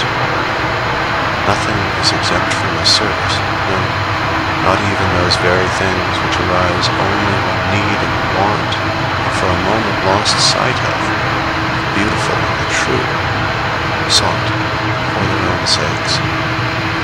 This is especially illustrated and corroborated in the case of institutions, whether great or small, wealthy or poor, founded, no matter in what century or in what land, to maintain and advance human knowledge, and generally to afford help to those intellectual efforts which ennoble the race. Wherever these institutions may be, it is not long before people sneak up to them under the pretense of wishing to further those special ends, while they are really led on by the desire to secure the emoluments which have been left for their furtherance, and thus to satisfy certain coarse and brutal instincts of their own. Thus it is that we come to have so many charlatans in every branch of knowledge. The charlatan takes very different shapes according to circumstances, but at bottom he is a man who cares nothing about knowledge for its own sake, and only strives to gain the semblance of it, that he may use it for his own personal ends, which are always selfish and material. Every hero is a Samson. The strong man succumbs to the intrigues of the weak and the many, and if, in the end, he loses all patience, he crushes both them and himself. Or he is like Gulliver at Lilliput, overwhelmed by an enormous number of little men. A mother gave her children Aesop's fables to read in the hope of educating and improving their minds. But they very soon brought the book back, and the eldest, wise beyond his years, delivered himself as follows: "This is no book for us. It's much too childish and stupid. You can't make us believe that foxes and wolves and ravens are able to talk. We've got beyond stories of that kind. In these young hopefuls, you have the enlightened rationalists of the future." A number of porcupines huddled together for warmth on a cold day in winter, but as they began to prick one another with their quills, they were obliged to disperse. However, the cold drove them together again, and just the same thing happened. At last, after many terms of huddling and dispersing, they discovered that they would be best off by remaining a little distance from one another. In the same way, the need of society drives the human porcupines together, only to be mutually repelled by the many prickly and disagreeable qualities of their nature. The moderate distance, which they at last discovered to be only tolerable condition of intercourse, with the code of politeness and fine manners, and those who transgress it are roughly told, in the English phrase, to keep their distance. By this arrangement, the mutual need of warmth is only very moderately satisfied, but then people do not get pricked. A man who has some heating himself prefers to remain outside, where he will neither prick other people nor get pricked himself.